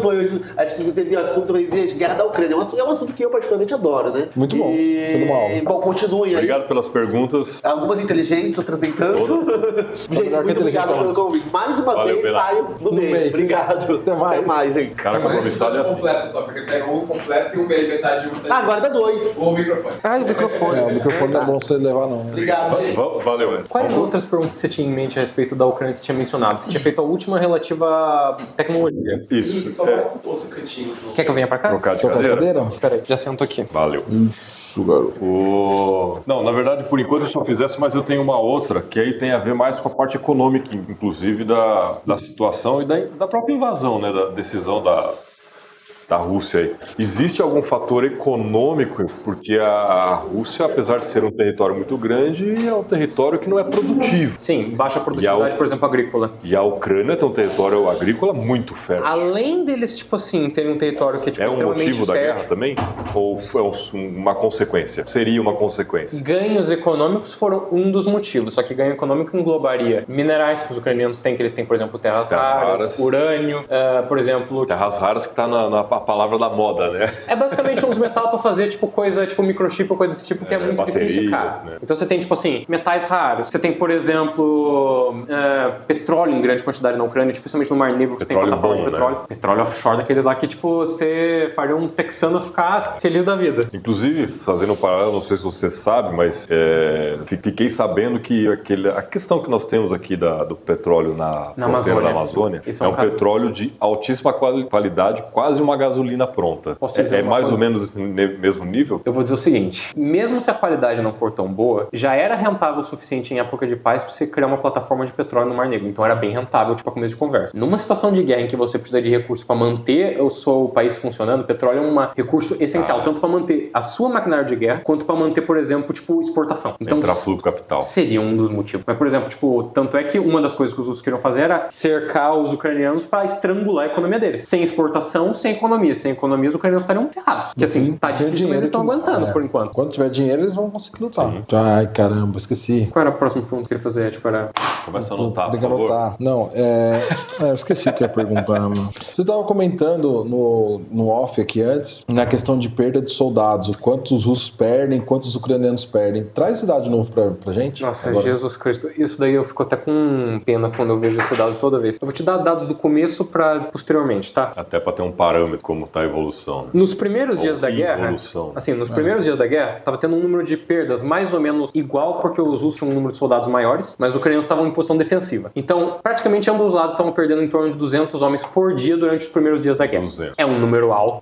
Mas é um número mais palatável, vamos dizer assim. Conforme foi passando o tempo, começou a, tipo, dar uma diferença dos russos perdendo mais, porque eles começaram a fazer mais ataques enquanto os ucranianos ficavam cada vez mais na defensiva, e os ucranianos começaram a ficar com posições defensivas melhores e com armas superiores. Então esse número mudou de 200 a 200 para 500 para 300, que os ucranianos começaram a perder 300 por dia contra 500 por dia dos russos. Óbvio, esses números que eu tô falando englobam feridos, mortos e desaparecidos em combate, tá? Não são todos obrigatoriamente mortos no total. Então, pode ter os desertores também da vida. Sim, também estão incluídos nessa lista. Perda de combatente, seja lá o motivo. Posteriormente, você foi chegando a números que aí começou a ficar assustador. Final de 2023 foi quando começou a ter as ondas de carne, que é como eles chamam. Onda de carne, cara, tá ligado quando os japoneses gritavam banzai e começavam a correr literalmente quando acabava a munição pra ela literalmente bater com pás e lâminas contra os americanos? É isso, só que nos dias atuais. É o comandante lá chegando pros soldados e dizendo: vocês vão avançar por esse campo aberto, cheio de metralhadoras, passar por minas terrestres, chegar naquele outro canto pra lutar em luta braçal. Suicídio. Literalmente, Kamikaze. é onda de carne. Eles chamam isso porque você literalmente vai virar carne pra manobra que vai ser destruída. Depois tem que botar um pi aí na edição. Quando chegou nesse ponto, o número de mortos passou para quase 1.000 mortos por dia russos, para em torno de 300 por dia, tipo, dos ucranianos, para quase 350. Já estava num número assombroso, que assim, mesmo para os ucranianos que estão perdendo menos, 350 homens em idade de tipo de trabalho, morrendo e sendo perdidos todo santo dia, por anos a fio. É um negócio que começa a afetar a sua população. E isso, você lembra que eu disse finalzinho de 2023 para começo de 2024, né? Agora, nos últimos dados que eu tô acompanhando, inclusive de um youtuber americano, que ele é tipo um soldado da reserva de um regimento mecânico, tipo, que cuida de tipo equipamento. É Joe alguma coisa, eu acho que é. Os números atualizados são em torno de 1.500 russos mortos ou feridos por dia contra mais ou menos 1/3 disso em ucraniano. Os ucranianos, eles sempre têm um ratio de mais ou menos 1:3 entre soldados mortos e quase 1:4 entre veículos destruídos, porque normalmente eles não avançam tanto e quando eles avançam é com menos veículos e mais esparsos, os ucranianos. Mas o ponto é, 350 mortos todo santo dia. Os ucranianos, com um país que atualmente tem 34 milhões de habitantes. Isso é muita coisa, cara. Diário. É um Boeing caindo todo dia. E é de população masculina em idade de trabalho. Isso que deixa a coisa mais foda. Porque se fosse ainda uma população, tá morrendo mais criança, doente, idoso, é uma coisa. Não afeta economicamente o país, né? Não tanto. Quer ver, por exemplo, uma forma que, tipo, tá sendo afetada a população russa, que isso eu acho até engraçado, mas que, tipo, mostra, por exemplo, como tá decaindo a população masculina? Você tem regiões que são principalmente de minorias étnicas dentro da Rússia, que, tipo assim, os caras começaram a ficar em certas cidades que os puteiros estão esvaziando, porque não tem mais homens em idade, tipo, de 18 até uns 60 anos que, tipo, estejam aptos pra ir nesses lugares. Frequentando os lugares. Que não tem mais, tipo, homens mesmo nessas cidades. E, por exemplo, você tem, caso vocês não saibam, a Rússia ela é um conglomerado de mais de 114 etnias diferentes. Não sabia. Você tem, por exemplo, os Moskvites e o pessoal que vive em São Petersburgo, que eles são o que você imaginaria de um russo, que é branco, olho claro, alguns loirinhos, outros cabelo escuro, mas, tipo, todo esse padrão de pele, corpo padronizado. Se for pra região da Chechênia, é uns caras que é mais barbudo, tem um pouco mais de, tipo, descendência túrquica. Se for mais indo pra Sibéria, aí já começa a vir alguns com feições mais asiáticas. Que aí você tem, por exemplo, outros meio povos assim, ali. por esses esquemas assim. Então, tipo, você tem diferentes grupos étnicos. E esses grupos étnicos que são minoritários, eles normalmente são quem mais são chamados pra linha de combate. Linha de frente. Ok, tá rolando um holocausto ali, então? Eu diria que é mais o seguinte, é Bom, foi o que aconteceu na Guerra do Vietnã, né? uma limpeza étnica aproveitando de uma desculpa que os caras já têm. Tipo assim, tá morrendo muita gente dessa etnia, mas, tipo assim, é uma guerra. Ninguém se importa. Pessoas morrem mesmo, estão sendo pagos pra isso. Inclusive, outro ponto que faz esses grupos se alistarem mais é justamente o fato de, 5.000 rublos, por exemplo, vamos supor, que seja um salário médio que eles pagam, eu não sei quanto é que é, mas vamos supor que seja 5.000. Se é 5.000 pra um cara que vive em Moscou, que tem faculdade feita, que é um estudante, assim, branco, o cara vai olhar assim e vai pensar, 5.000 pra morrer, não sei. Deixa que é. Agora, pra um cara que vive à base de pesca, caça, e que depende de uma economia praticamente agrária numa região isolada da Sibéria, o cara vai olhar, poxa, se eu me alistar aqui eu ganho 3 vezes o que eu ganharia num salário normal de algum outro emprego daqui, e eu só preciso sobreviver, tipo, os primeiros meses, assim, que é contrato de 6 meses pra um ano. Agora, mesmo nesses contratos, não quer dizer que eles vão te liberar quando dá o seu tempo. Muito possivelmente eles vão te obrigar a ficar lá mais depois. Sim, até morrer. Porém, o que diz no contrato é 6 meses, 5.000 por mês, vamos supor que seja esse o valor, e você vai ganhando. E depois, se você morrer, sua família vai ganhar benefício. Então, assim, fica tentador, ainda mais pra alguém que seja uma região mais pobre. É um momento de desespero, né? Você não tem muita escolha. É uma escolha que, pra quem não vive essa realidade, parece ser... não faz sentido, mas pra quem... O próprio exército brasileiro é meio nessa pegada. Mas bem se alista porque vai ganhar alguma coisa ali. É um salário garantido, é um emprego estável, você tem chance de aumentar talvez pra um cabo, alguma coisa mais intermediária. É a mesma ideia. Você vai por estabilidade. É garantido, ninguém vai te demitir no exército. Tá lá... chega, até subtenente ele consegue chegar. Aí vai levando. Aliás, uma coisa que não tem a ver com a guerra da Ucrânia, mas que eu achei curioso que vocês fizeram um comercial no começo é... Qual é mesmo o nome da marca desse café que eu nunca tinha visto? Café Govone. Tem pra vender em Piracicaba? Tem, com a gente. Comigo. Ele é de 1 quilo? Quanto que tá 1 quilo, só por curiosidade? Olha, fazendo um marketing aqui. Esse que a gente tá servindo aqui no estúdio é o café premium, que é o nível mais alto, ele é acima do gourmet. Ele é R$110 hoje. R$110. Se fosse meio quilo, estaria em torno de R$50? É que só tem o pacote de 1 quilo. Não, tudo bem. Mas, tipo, então é 100 e pouco, mas, tipo, vem o dobro de um pacote normal. É que os cafés normais já estão quase na faixa de, R$35 é um café porcaria padrão, de mercado, que é palha e bicho. Sim. Inclusive, tipo assim, não tá um preço tão diferente assim, por 1 quilo até que tá valendo a pena. É bom esse café? É que eu nunca experimentei essa marca. Quer experimentar? Se vocês puderem fazer um só pra experimentar, que eu nunca vi essa marca na minha vida inteira, sendo bem honesto. Isso aí aqui em Piracicaba só encontra aqui. Mas ele tem o outro que é o gourmet, que esse aí é o top, né? O gourmet tá abaixo, mas o gourmet dele é acima do gourmet de mercado. Ah, entendi. Ele é um café mais premium, sim.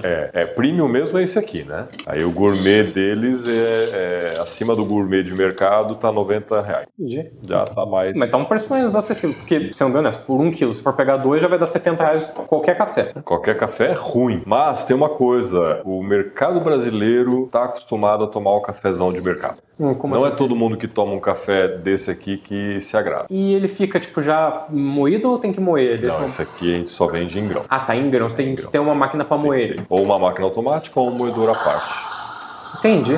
Ah, mas que legal. Mas é um café assim de qualidade mesmo, né? Para quem não está acostumado,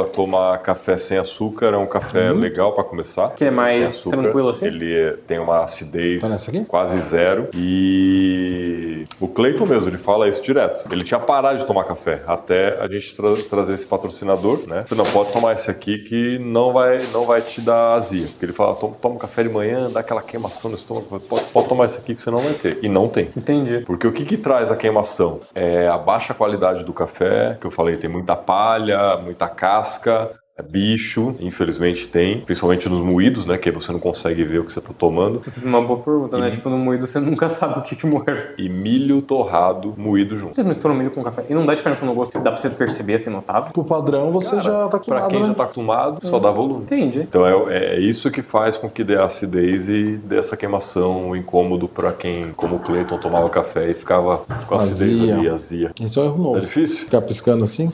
Vai. Vamos seguir no papo que eu ajeito aqui. Ah, fiquem tranquilos. Que outros tópicos vocês estariam a fim de falar, por exemplo? Tipo, a respeito desse conflito ou tipo, de qualquer assunto relacionado? Então, você trouxe pra gente aí o começo, o desenrolar dessa guerra. Eu queria agora... É assim mesmo, aqui no estúdio é assim mesmo, viu, gente? Eu queria ter a tua opinião, que você citou tanto esse tema.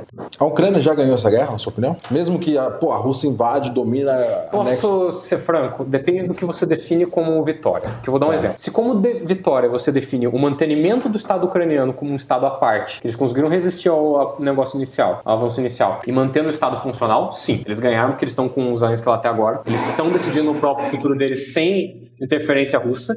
E eles estão conseguindo manter um combate mais ou menos equilibrado em pés de igualdade com os russos. Então, se for por mantenimento do Estado soberano ucraniano, esse é o seu patamar para vitória? Sim. Se com vitória você simboliza tipo a retomada de todo o território ucraniano, não. Então, assim, depende. O que se considera uma vitória? Tá.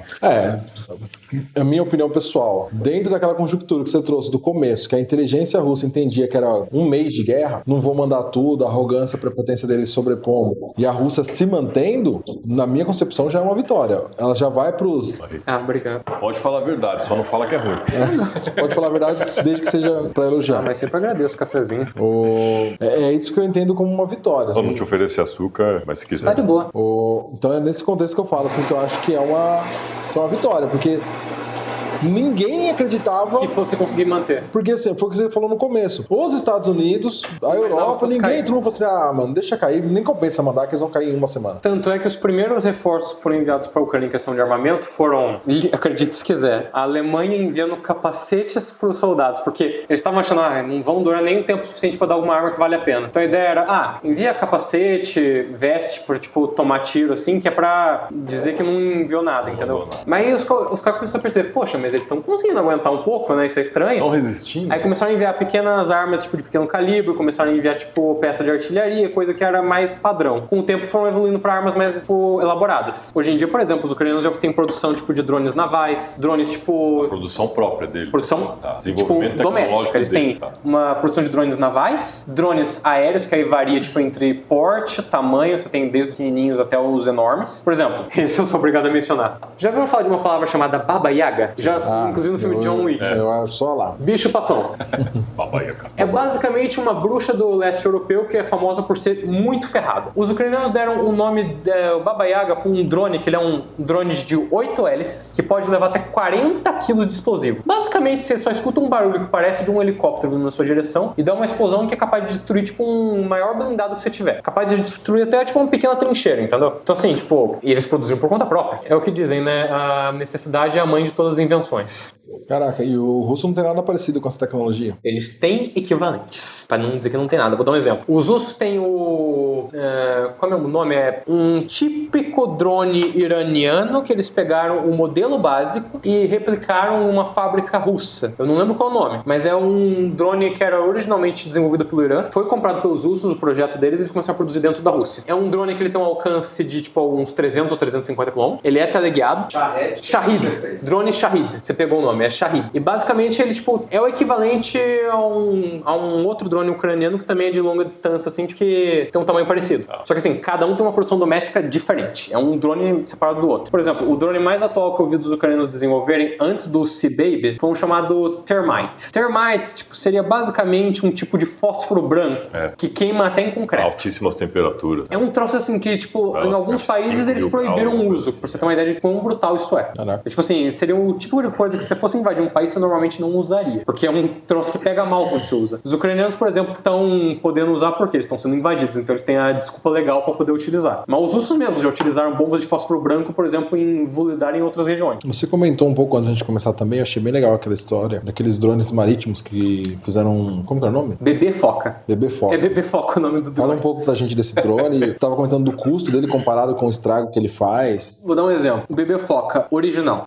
O Bebê Foca original, ele era basicamente um barco de pesca que você acoplava uma porrada de dinamite, botava uma lona por cima pra esconder a dinamite, botava um controle de Xbox pra basicamente controlar e guiava ele por tipo uns 50, 60 km, que era bem curtinho, explodia num navio, tipo, pra detonar ele. Eles usavam isso como duas funções, primeiramente, pra afastar, tipo, a defesa de um navio pra focar nele, enquanto, tipo, um míssil acertava o navio, ou vice-versa. Lançava um míssil pra distrair a defesa do navio para acertar o barquinho. Em ambos os casos, eles usaram isso para fundar o Moskva, que era a nave capitânia dos russos no Mar Negro, e usaram para fundar, se eu não me engano, foi 1/5 de toda a frota do Mar Negro foi fundada pelos ucranianos. Lembrando que os ucranianos não têm uma marinha funcional, tá? Literalmente, eles não têm navio de guerra de grande porte, é só tipo lanche. Eles conseguiram fundar 1/5 da marinha russa usando nada além de mísseis e uns barquinhos estranhos. Mas no primeiro momento. A segunda versão do Bebê Foca já alcançava quase 250 km. Era um drone ainda suicida, só que ele tipo já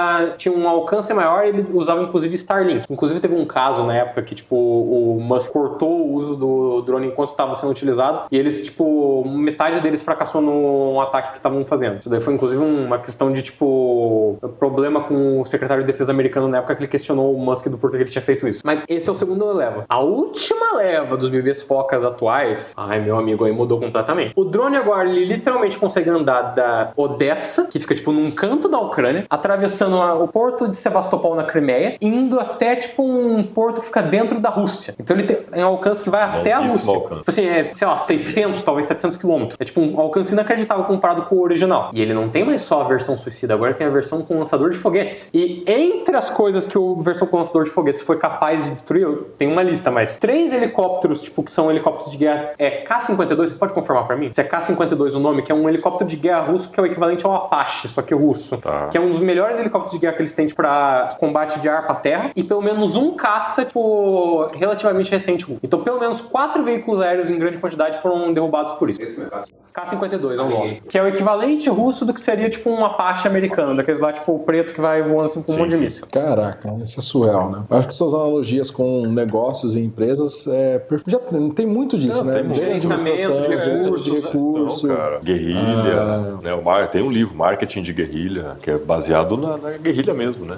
Mas deixa eu fazer uma outra pergunta. Não sei se você tem esse conhecimento e estuda efetivamente sobre isso, mas como e o quanto, e aí na profundidade que você quiser, essa guerra está efetivamente afetando o mundo? Nossa, nisso eu posso listar 2 coisas principalmente. A principal efeito nos primeiros momentos da guerra foi a Ucrânia é um dos maiores produtores de trigo da Europa, perdendo só pra Rússia. A Rússia porque tem um território maior, mas tipo assim, a Ucrânia produz muito trigo. Se for analisar a eficiência, território e produção, a Ucrânia é melhor. Sim, o território deles é muito mais rico. A tecnologia agrícola da Ucrânia Ucrânia melhor, né? O resultado foi, no primeiro momento, países como Egito, Tunísia, países que dependem de exportação de grão da Ucrânia para manter a comida deles, começou a ter falta em grande quantidade. Posteriormente, inclusive, teve um acordo que tipo assim, os turcos intermediaram um acordo que os ucranianos começaram a exportar, tipo, grãos através do porto de Odessa, que depois, isso daí, inclusive, eu acho do caralho, que tipo assim, os russos quebraram esse acordo, começaram a atacar os ucranianos de novo, dizendo que não iam mais permitir. Os ucranianos simplesmente retomaram 3 ilhas, destruíram todos os navios russos que eles tinham naquela região e obrigaram os russos a ir pra trás e, tipo, manter o negócio aberto contra a vontade deles. Porque eles foram obrigados, tipo assim, pro tudo ou nada, e os ucranianos conseguiram no tudo ou nada, com a ajuda do bebê Foca, por exemplo, afundar mais navios e, tipo, botar mais espaço. Então os ucranianos hoje eles têm uma faixa territorial pequena que eles podem controlar o tráfico marinho. Esse é um caso à parte, assim. Agora, essa é o inicial. Posteriormente, teve 2 efeitos. Na Europa foi a questão energética. Meu Deus do céu. Você tinha países da Europa que antes da guerra, por exemplo, tipo a Alemanha, dependente é uma palavra que não especifica o suficiente o quanto que os alemães, tipo, dependiam do gás natural russo. É tipo assim, quase 1/3 de todo o gás que eles tinham na Alemanha era só gás russo. Então, tipo assim, quando cortaram uma parte do gás e reduziram o consumo, os alemães já ficaram tipo, opa, peraí, vamos com calma. Tipo assim, não dá pra cortar tudo de uma vez. Inclusive, digo o seguinte, por 3 anos a Alemanha ficou com a economia em frangalhos até eles conseguirem desenvolver um jeito de depender de outro, tipo, fonte de gás natural e petróleo. Agora estão pegando da Noruega, Estados Unidos e de outros países pra compensar. Eles ativaram as nucleares deles. Então, tipo assim, eles levaram quase 2 anos pra compensar essa diferença, tipo, de energia. Mas isso é a Alemanha, que é um país rico pra caralho na Europa. Se for pegar outros países, por exemplo, você pega, como é o nome? Hungria. Hungria também, tipo, consome bastante gás russo. Eles ficaram bem putos quando fechou de vez o último, tipo, negócio da Gazprom que levava gás pra Europa Central. E tinha mais um país da Europa que, tipo, não lembro qual, que ele tinha um consumo de gás razoável dos russos. Eu não sei se era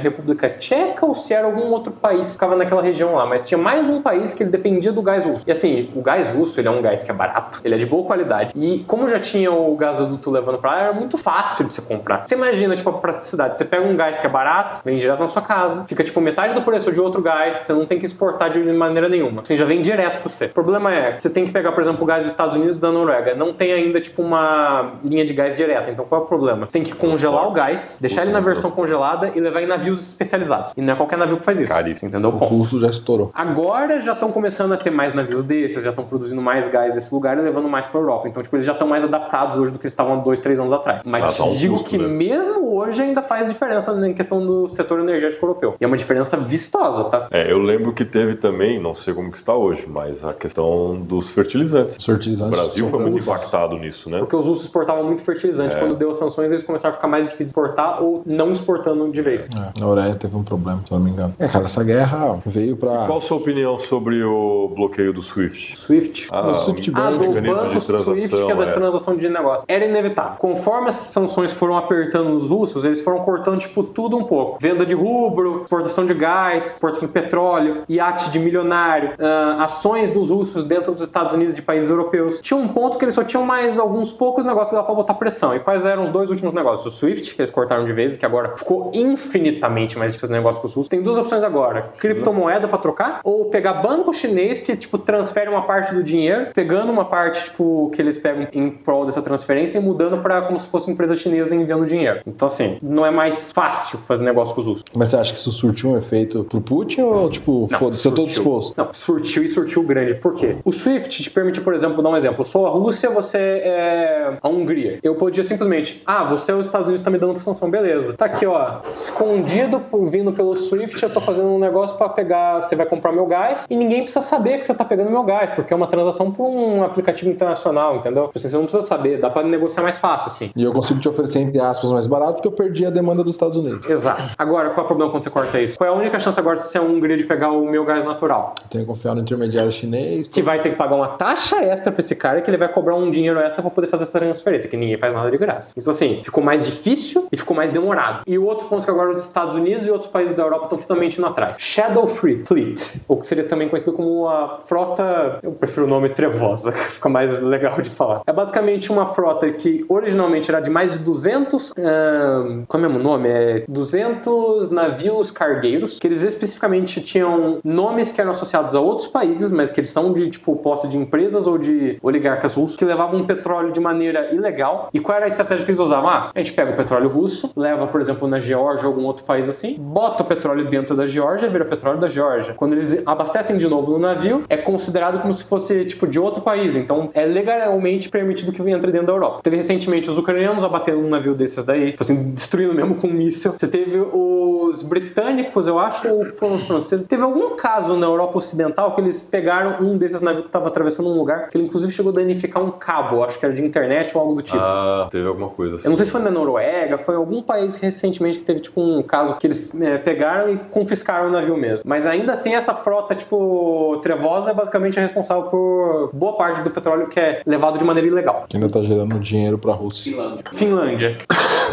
Mas, tipo assim, esse petróleo ainda é essencial para manter a máquina de guerra russa, porque eles dependem de petróleo. Petróleo e gás natural é o ganha-pão deles. Você corta isso, eles instintivamente ficam fracos, porque eles dependem disso para sobreviver. Assim, imagine o Brasil se eu cortasse toda a soja, toda a exportação de soja de um dia para outro. Quebrava. Quebrava o país, porque literalmente a soja é quase 20% da exportação de agropecuária. É mais ou menos a mesma coisa. Os caras são tão dependentes ou mais. Corta petróleo e gás natural, os caras não têm o que exportar. Porque assim, o que os russos exportam? São bem honestos. Em primeiro lugar, petróleo. Em segundo lugar, gás natural. Em terceiro lugar, máquina de guerra. O que eles estão usando agora? Petróleo para lutar na guerra. As máquinas de guerra deles, obrigatoriamente, a maioria está indo para a guerra e os poucos que estão sendo exportados estão em menor quantidade. Porque muitos países começaram a ver, porra, mas você tem esses veículos e eles não funcionam tão bem quanto você diz. Quer ver um ótimo exemplo? Testando os produtos na prática. Vou dar um dos melhores exemplos. Literalmente no campo de batalha. Todos os tanques russos, dos T-64 até os T-90 e pouco, que são os mais atuais, com exceção do T-Armada, que só fizeram uns 4 ou 5, mas nunca botaram em prática. Eles têm uma fraqueza que é, tipo assim, pra economizar, tipo, dinheiro e pra economizar, tipo, recursos, toda a munição fica na parte de cima, tipo, naquela rodelinha de cima do tanque. O problema é, qualquer explosivo que acerte essa área, acabou 1, 2, 3, 4, puf! Tem até uma brincadeira que um youtuber ucraniano fala, tipo, toda vez que ele vai falar de um tanque russo explodido, que ele diz assim, mais um tanque russo que entrou pro projeto espacial russo. Porque o tanque, as toretas deles, chegam a voar quase 7 metros no ar. É tipo assim, chega na altura de uma árvore antes de cair, porque a pressão, tipo, do impacto, e não preciso nem dizer que quem tá dentro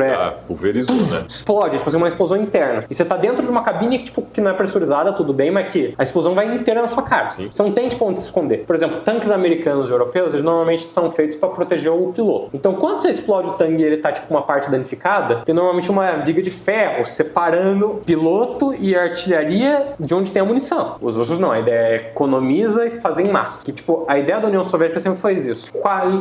Quantidade é uma qualidade por si só. Não importa se os caras têm um tanque melhor que o seu, você tem 10 tanques pra cada tanque deles, você vence mesmo assim. É estratégia. E por um bom tempo funcionou. Não é de tudo Quando errado. não se dependia tanto de tecnologia, talvez sim. Hoje, menos, né? E outro ponto, na época não tinha tantas maneiras de se destruir um tanque quanto hoje em dia. Um tanque solitário hoje em dia é como se fosse um bisão na época do abate, tipo, dos Estados Unidos, quando eles estavam, tipo, na época de colonização. É vulnerável, é grande, é um alvo extremamente delicioso pra um dronezinho vagabundo chegar com uma mina terrestre e acabou. E qualquer pessoa com um joystick, tipo assim, sem brincadeira, eu vou dar um exemplo. Eu vi um cara que ele era o campeão ucraniano de maior número de mortes russas confirmadas por ataques a drone. Ele é mais novo do que eu. Hoje em dia ele tem 22 anos, eu tenho 24. O garoto, que, tipo, na época, quando começou a guerra, tinha 18 anos, eu tinha, tipo, já uns 20 e poucos. O cara fazia gameplay, né? Ele literalmente não tinha um fio de barba na cabeça, mas ele já tinha, tipo, um dronezinho que ele conseguia explodir e matar os russos. Ele literalmente tava jogando videogame. Sim, hoje em dia você tem garotos, tipo assim, de 16 pra 18 anos que podem lutar na guerra literalmente com um joystick. Então, assim, Casa,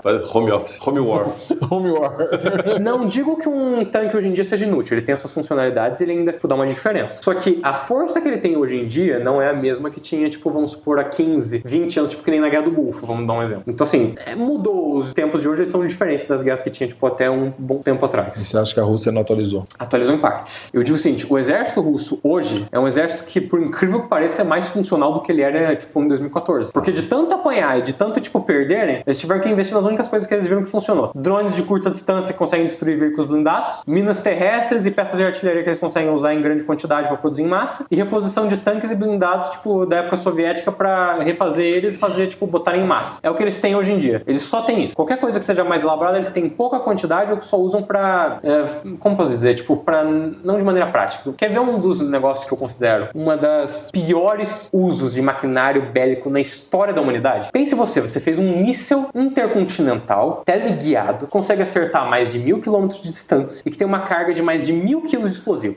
Imaginou que você fez tudo isso, certo? Cada míssil que você faz desse custa mais ou menos o mesmo que um tanque. Eles são estupidamente caros. Aí você imagina ali, se eu tenho esses mísseis e eu tenho algumas centenas deles, eu vou usar para acertar talvez um central de comando, talvez algum lugar onde tenha acúmulo de soldados. Os russos literalmente explodem parquinhos ucranianos para matar crianças usando isso. É só por fator de medo mesmo. É um desperdício de maquinário bélico para o primeiro ponto e segundo, é ineficaz. A ideia deles é causar medo para os caras se renderem, que é estratégia russa na Ucrânia, é a mesma que eles usaram na Chechênia. É tipo, destrói tudo, bombardeia tudo até ser só tipo escombro, não deixa pedra por pedra, o que sobrar a gente conquista. Só que assim, na Chechênia era um exército muito menor, com muito menos tanques e muito menos recursos. E ainda assim eles tiveram perdas catastróficas. Só venceram porque eles tinham sempre... tem perdas catastróficas. A Rússia então, ela ganha só na força do ódio que ela ganhou até hoje. Não, é basicamente assim. Porque os russos, pessoas... desde a Segunda Guerra Mundial até agora, eles têm uma estratégia que funciona, que é você coloca um número de soldados superior, uma quantidade de maquinário superior, e você tipo faz um negócio que é o contrário da Blitzkrieg, que é tipo assim, você ataca em quantidade e após a primeira leva já envia a segunda leva, que já vem a terceira. Chega uma hora que assim, eu tenho munição, eu tô matando você. Não importa se eu sou um Rambo. Se acabou minha munição de tanto matar você, se chegar na terceira leva eu tô sem munição, eu não tenho o que fazer, eu vou ter que fugir. Okay. Então você vai pegar essa primeira parte que você conquistou e você avança pra próxima. Foi assim que eles venceram os nazistas, literalmente. Onda após onda humana, desgastando e empurrando. Se você tem a vantagem numérica e você pode manter esse ritmo, é uma estratégia viável. E eu devo lembrar que os russos têm quase 3 vezes a população ucraniana. Então, por incrível que pareça, é uma estratégia difícil, desgastante, inviável. Mas isso pra moral de exército é uma bosta, né? Horrível. Você imagina, você fala, cara, eu sou... Mas, cara... Você é carne de canhão, é bucha de canhão. E literalmente, tipo assim, a resposta do Putin pra conseguir manter as tropas avançando com esse sistema é a mesma que Stalin, tropas de barreira. Que é tropa de barreira? Tropa de barreira é assim, você tá aqui, você é um convicto que foi enviado de uma prisão, eu te tirei na marra, te dei uma arma suja, que malemar tira, você tá lá, avança. Aí, mas se eu não avançar? Você toma um tiro nas costas. Eu te mato. Aí o que muitos russos preferem? Joga a arma no chão, sai correndo pra posição ucraniana, se rende e mata. Que é preferível do que voltar pra região russa. Por isso que teve essas rendições aqui. Pensa no seu prospecto. Você é um jovem de 18 anos, foi enviado pra uma linha de combate. Você não tem prospecto de sobrevivência. Você viu 90% do seu batalhão morrendo com a taxa de sobrevivência média de 10% para as ondas de carne. A estratégia é literalmente assim, os 10% que sobrevive entra em um buraco, chega mais 10%, chega mais 10%, quando tem um número suficiente avança pro segundo buraco. Continua nisso até tomar uma trincheira inteira. Essa é literalmente a estratégia. E pra ser justo, funcionou em 1/3 do combate lá dentro da Rússia, tipo, por curtos períodos de tempo. Óbvio, não dá pra eles manterem isso por muito tempo, eventualmente esgota o número de soldados, tem que esperar terem mais. Porém, como diria Lord... Produção de humanos elenco. Não, treinamento mais ainda. O que eu tenho a dizer é assim, vocês lembram da cena do filme Shrek, quando tem o Lord Farquaad dizendo, é um sacrifício que estou disposto a fazer, sendo que os outros iriam morrer. Não é ele que está ali. Literalmente isso. Tipo assim, eu estou disposto a sacrificar cada um de vocês pra conquistar um pedaço de terra, assim, de um quarteirão. E assim... Só tocando...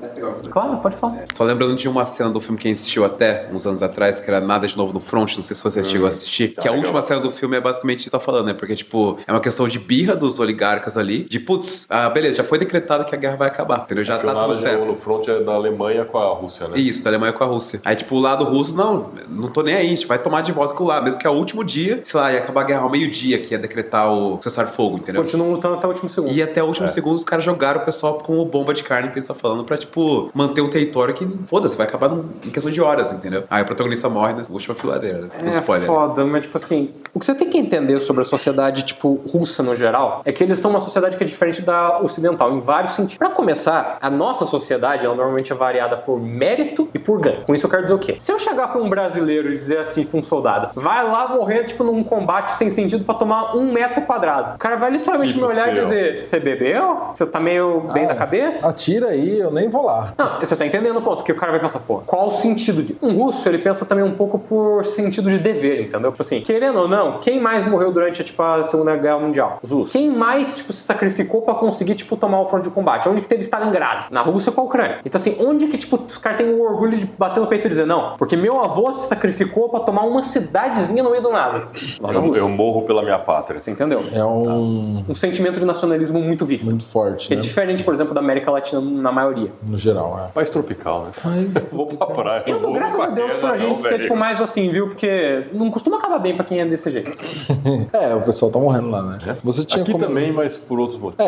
Nós vivemos uma guerra interna. Você tinha comentado também, e agora eu não vou lembrar o contexto, você tava falando que a Rússia começou a usar burros de carga. Como que que era esse contexto? É o seguinte. O que você tem que entender sobre guerras é que, tipo, logísticas vencem. Você pode ser o melhor soldado do mundo. Logísticas vencem guerra. Porque você pode ser o melhor soldado do mundo. Se acabar a sua munição e acabar a sua comida, você não pode fazer nada. Logísticas vencem mercados também. Indiferente, tipo assim, do que você possa, tipo, fazer, mesmo que você tenha mais soldados. Se eu posso simplesmente alimentar os meus soldados por mais tempo do que os seus, eventualmente eu vou ganhar. O ponto é, especialmente na região de Pokrovsk, Ludansk e Donetsk, o número de mortos é muito alto. Então o que os ucranianos sempre fazem quando eles podem? Destruir qualquer veículo, mas especificamente veículos que levem suprimentos. Logística. Porque não importa se você tem 20 tanques, se eu acabar com a sua gasolina, os tanques não andam. Então o que começou a acontecer?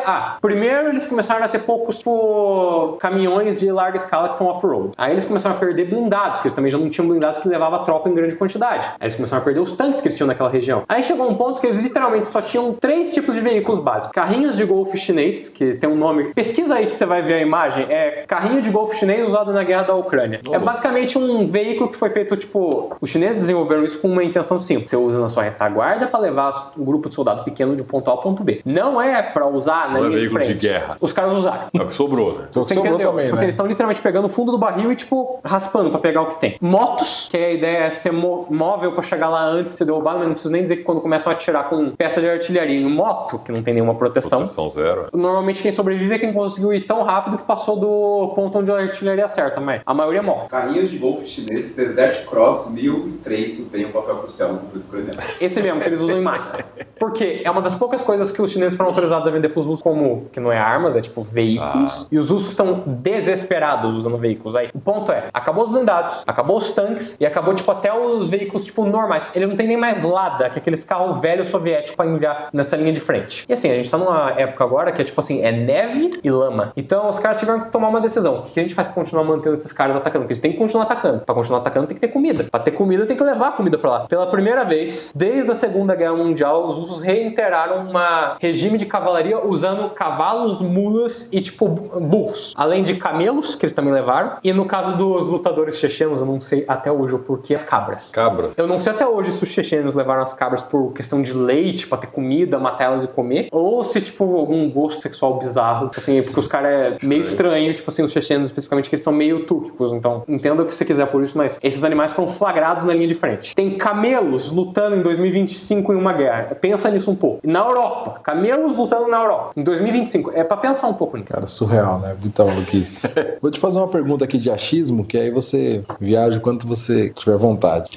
Todo esse contexto, você passou pra gente que, de certa forma, a guerra chegou onde chegou. Estagnou agora. Está estagnada agora, mas tipo, durou todo esse tempo um pouco por, sei lá, receio, um pouco de falta de culhão dos aliados da Ucrânia, vamos dizer ali, da OTAN, porque essa guerra starta basicamente porque a Ucrânia começa a realmente flertar de fato com a OTAN. Entrar na OTAN, fazer parte da União Europeia com um acordo econômico também, que isso deixou os russos muito putos, porque eles têm um bloco econômico que eles tentaram fazer com ex-república soviética. Então eles não gostaram nem um pouco da ideia. Um monte de país quebrado, tá igual o nosso aqui. É que assim, você imagina, tipo assim, você tem Mercosul 2.0. Você imagina que você tem algum poder. Você tem algum poder sobre 5 pessoas. Do nada, 2 dessas 5 mudam pro seu inimigo e começam, tipo, a trabalhar pra ele. Você vai querer abrir mão dos poucos que você ainda tem do seu lado, você tá entendendo? Fica mais desesperado pra manter eles. Mas então, você tinha mencionado aí. Assim, então, no contexto dessa guerra, isso foi uma provocação. Quando estourou essa guerra, eu sou completamente leigo nesse assunto, fui estudar porque todo mundo aprendeu alguma coisa com a guerra da Ucrânia de alegre. Mas quando eu entendi mais ou menos, eu falei, bom, pra mim é simples. A Rússia tem uma questão antiga com os Estados Unidos, a OTAN é os Estados Unidos que manda,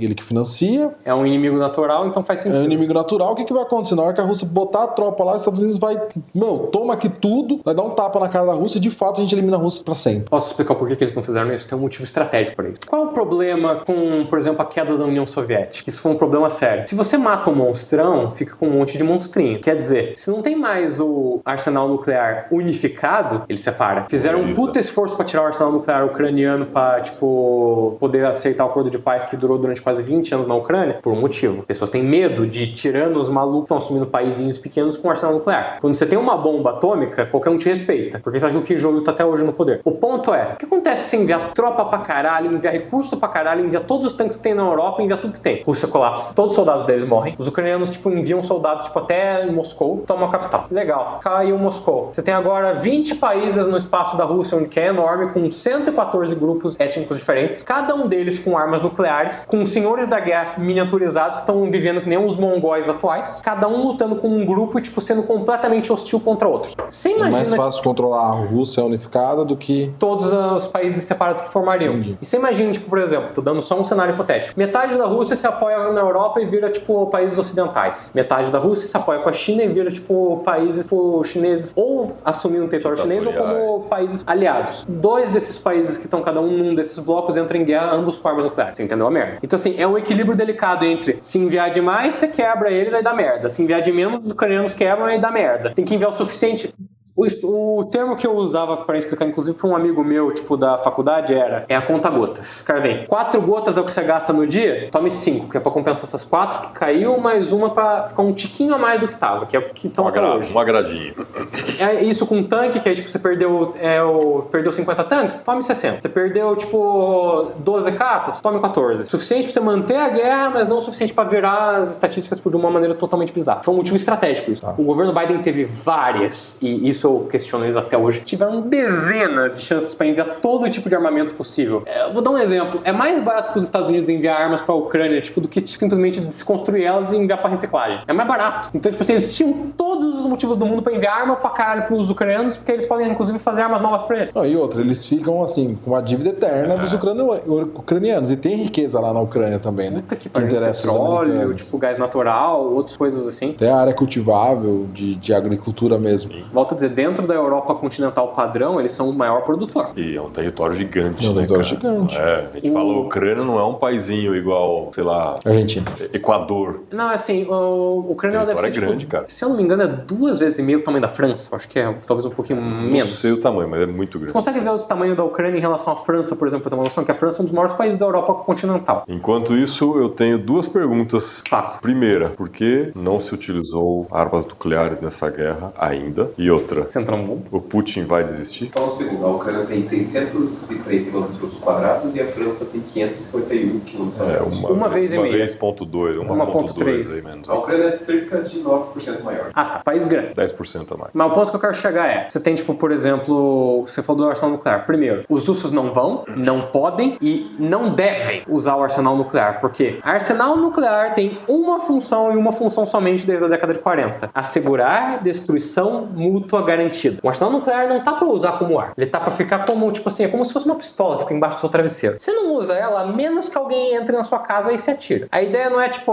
eu vou usar pra entrar numa guerra. E tipo acabar assim. com a guerra. Não. É tipo assim, se alguém tentar invadir o teu país, aí, e só se você não tiver mais nada que você possa usar de outra forma, você usa. Não é pra invadir, é pra defesa. Exato. É tipo não uma defesa. ameaça, né? É tipo empurra na briga do colégio. O termo que eu uso é garantia de destruição mútua. É tipo assim, você me mata, vou me ferrar, eu te mas você mato. vai se ferrar Eu te também. levo junto, entendeu? É a ideia. Só por isso eles não vão usar, porque eu garanto pra você, no momento em que os russos usarem uma arma nuclear, primeiro, acabou de ser só sanção. Aí é soldados mesmo da OTAN entrando na Ucrânia pra ajudar eles. Acabou de ser só, tipo, armas sendo enviadas pra Ucrânia. É soldados, tipo, franceses e britânicos indo lá, tipo, lutando ao lado deles. Que aí acabou de, tipo, luva, tipo, na mão, assim. Aí é peso de chumbo na mão, brigando mesmo pra arrancar dente. Que, tipo assim, quanto mais você escala, mais os outros países escalam. Quanto mais forte você bate, mais forte você bate de volta. Briga de ego. Então, assim, se você faz alguma coisa que escalou num conflito, outros países vão fazer a mesma coisa. Então, assim, a ideia é, não faça isso porque vai ser pior até pra você mesmo, entendeu? Os russos não são burros de querer fazer isso. Até porque se fossem usar, já teriam Burro eu sei usado. que não, mas são loucos, né? Cara, é um Era mais negócio uma assim... garrafa de vodka do lado.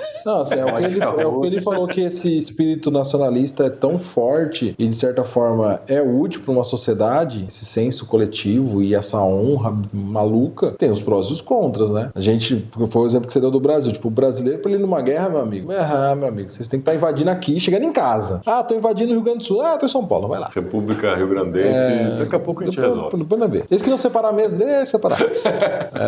E assim, eles são malucos, só que, pô, olha o transtorno que ele... Bom, é que também acho que entra muito naquilo que você falou do americano, né? De quem tem o poder de ir pra guerra e fala assim, cara, deixa ele se matar lá, o russo vai ficar mais fraco no fim, a Ucrânia, pô, né, ajuda eles a reconstruir, no final não é o americano que tá morrendo. Então, além de ser uma vantagem de eles estarem matando o russo, tem outra vantagem, tipo assim, vocês sabem como que os Estados Unidos ganham dinheiro com guerras. Tem, óbvio, o primeiro momento que eles estão enviando armas e vendendo. Isso daí é o principal. Reconstrução é o segundo. Exatamente. E qual é o jeito que eles fazem tipo assim, pra ganhar dinheiro em cima disso. Ah, você entrou numa guerra, tá toda a sua infraestrutura destruída, você não vai usar uma equipe do seu país pra reconstruir, vai ser o do meu. Só engenheiros americanos trabalham na reconstrução do seu, o que quer dizer que eu vou ganhar toda a grana em cima da reconstrução. Aí você entendeu o ponto.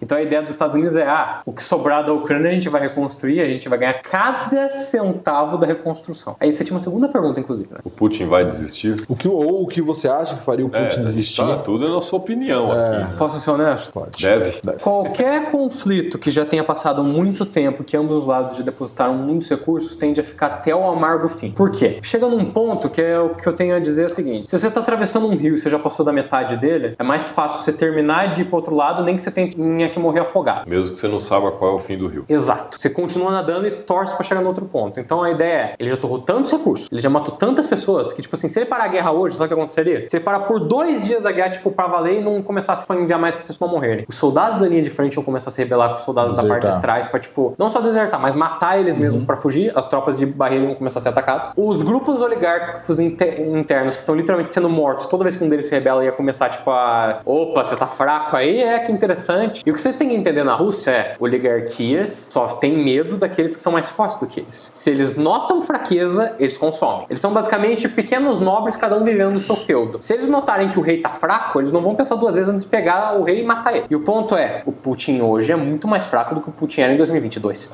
Ele mal consegue manter a Rússia funcional. Beleza. O Putin de 2022 metia medo na Europa inteira. Hoje em dia todo mundo sabe, pô, ele não tá nem conseguindo vencer a Ucrânia. O que ele vai fazer se ele tentar atacar a Europa? Tá entendendo? Então assim, já gastou muito recurso. Eu duvido que ele pare a guerra do nada. Agora ele fica até ele morrer. Não, ele vai ficar até não ter mais recurso militar suficiente pra conseguir manter um ataque. Aí no ponto que ele perceber que tá indo tão mal que ele não consegue mais tacar soldado na linha de frente, ou ele vai aceitar um acordo vergonhoso perdendo uma parte do território que ele conquistou, ou vai dar a lá Afeganistão, que é, a gente desiste, não tem o que fazer, vamos recuar, abandona tudo, deixa tipo assim, tanque de guerra aí se for necessário, foge com os soldados que ainda tem, a gente vai voltar com o rabo entre as pernas pra casa. Foi literalmente o que aconteceu no Afeganistão, ficaram 10 anos lá, mataram tipo não sei quantos, espancaram os caras, venceram a maioria das batalhas, só que os afegãos simplesmente se recusaram a desistir e continuaram lutando. Chegou uma hora com os caras, já deu.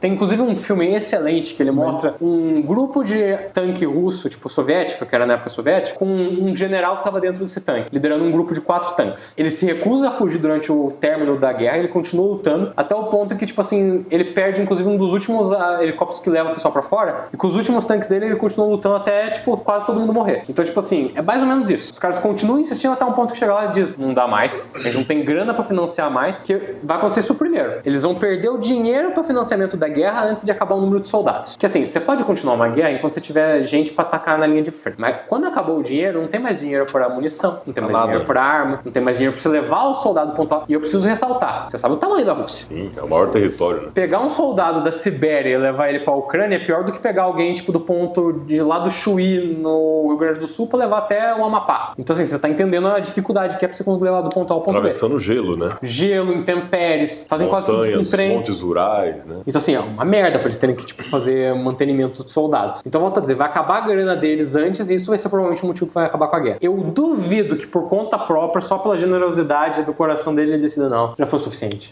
O problema é que assim, não tem mais saída, né? Vai ser um ditador. Teremos um novo ditador ao final dessa guerra. Deposto de alguma maneira. Não, Substituído por outro. É basicamente a ideia. O oligarca mais rico ali, o segundo, vai matar ele vai aparecer morto e vão dizer que foi os ucranianos. Aliás, falando... falando de... Cair da escada. Sem querer, né? Houveram várias mortes aí ao longo dessa guerra. Dezenas de oligarcas caíram da janela, se afogaram. Wagner, né? O avião do general do grupo Wagner. Esse daí foi derrubado com um míssil, não foi nem escondido. Foi nem escondido, né? É tipo assim, literalmente um míssil. Foi o Navalny, né? Que chegou a ser preso. Morreu numa prisão lá na Sibéria. É aquele do documentário, né? Você viu esse documentário? Tentaram envenenar até a cueca dele, não foi? Muito esse bom. cara... Foi documentário? É porque ele era basicamente o único líder de oposição considerável dentro da Rússia, entendeu? Ele ainda estava tentando. Poder político ali, que tinha um apoio público. O cara foi filmando tudo o que ele fazia no dia a dia ali. Cara, assistam que é muito bom. Como é o nome do documentário? Navalny. É uma coisa do mar. N-A-V-A-L-N-I. N-A-V-A-L Alexei Navalny. Navalny, esse mesmo. Recente que ele morreu, né? Pouco tempo, acho que faz uns 6 meses menos, 5 meses. É da Prime. Acho que no final do ano para começo desse ano. Então pode botar uns 4 a 5 meses, que é mais certeiro. Max. Isso aí. Que doideira, né? Nossa, a gente achou que não teria mais guerra, tamo aí. Essa guerra aí é surreal, ainda vai durar mais tempo. Então, né, mano? Mas não é a única guerra guerra que tem no mundo, né? Não, tá tendo várias. Tem. Iêmen, Israel contra o Hamas lá, tipo, na parte, tipo, do Oriente Médio. Você tem, tipo, guerras no Sudão, tipo, atualmente. A África tem algumas rebeliões ali, algumas treta. Teve Ele morreu em fevereiro de 24. fevereiro de 24. Ah, tá, então faz mais tempo. Um ano e 2 meses. Mas, por exemplo, você tem, tipo, vários golpes de Estado que aconteceram na África, guerras civis. Você tem, tipo, assim... Qual é o nome daquele outro país lá? Mianmar, que também tá em guerra. São países que estão sempre em guerra, né? E outros problemas ali. Tipo o Brasil. Uma guerra interna. Nós matamos mais do que morre mais gente aqui. 60 mil por ano. A quantidade de homicídios é impressionante, viu? Você comparar com outros países, assim, morreu mais gente, tipo assim, no Brasil em um ano normal do que nos primeiros meses da Guerra de Gaza. É brutal. O Brasil é um caos. Mais alguma dúvida? Alguma outra colocação aí que te vem à mente que você gostaria de fazer? Que Então, acho que perguntas... Eu já esgotei tudo que eu sabia. Pra quem já não era conhecido de guerra, já fez um monte de perguntas, acho que... Posso ser honesto? Só um agradecimento ao meu professor Bruno, que era, tipo, da faculdade PUC Campinas. Legal. Que ele permitiu ao meu grupo fazer uma apresentação sobre a guerra da Ucrânia. Então eu agradeço a ele, tipo, por ter incentivado pesquisa, tipo, na época que, tipo, a maioria dos assuntos eram relacionados ao Brasil. E ele permitiu que fosse aberto para isso. Então, agradecer a ele por isso, inclusive por estar na minha formatura. Show de bola. Bom.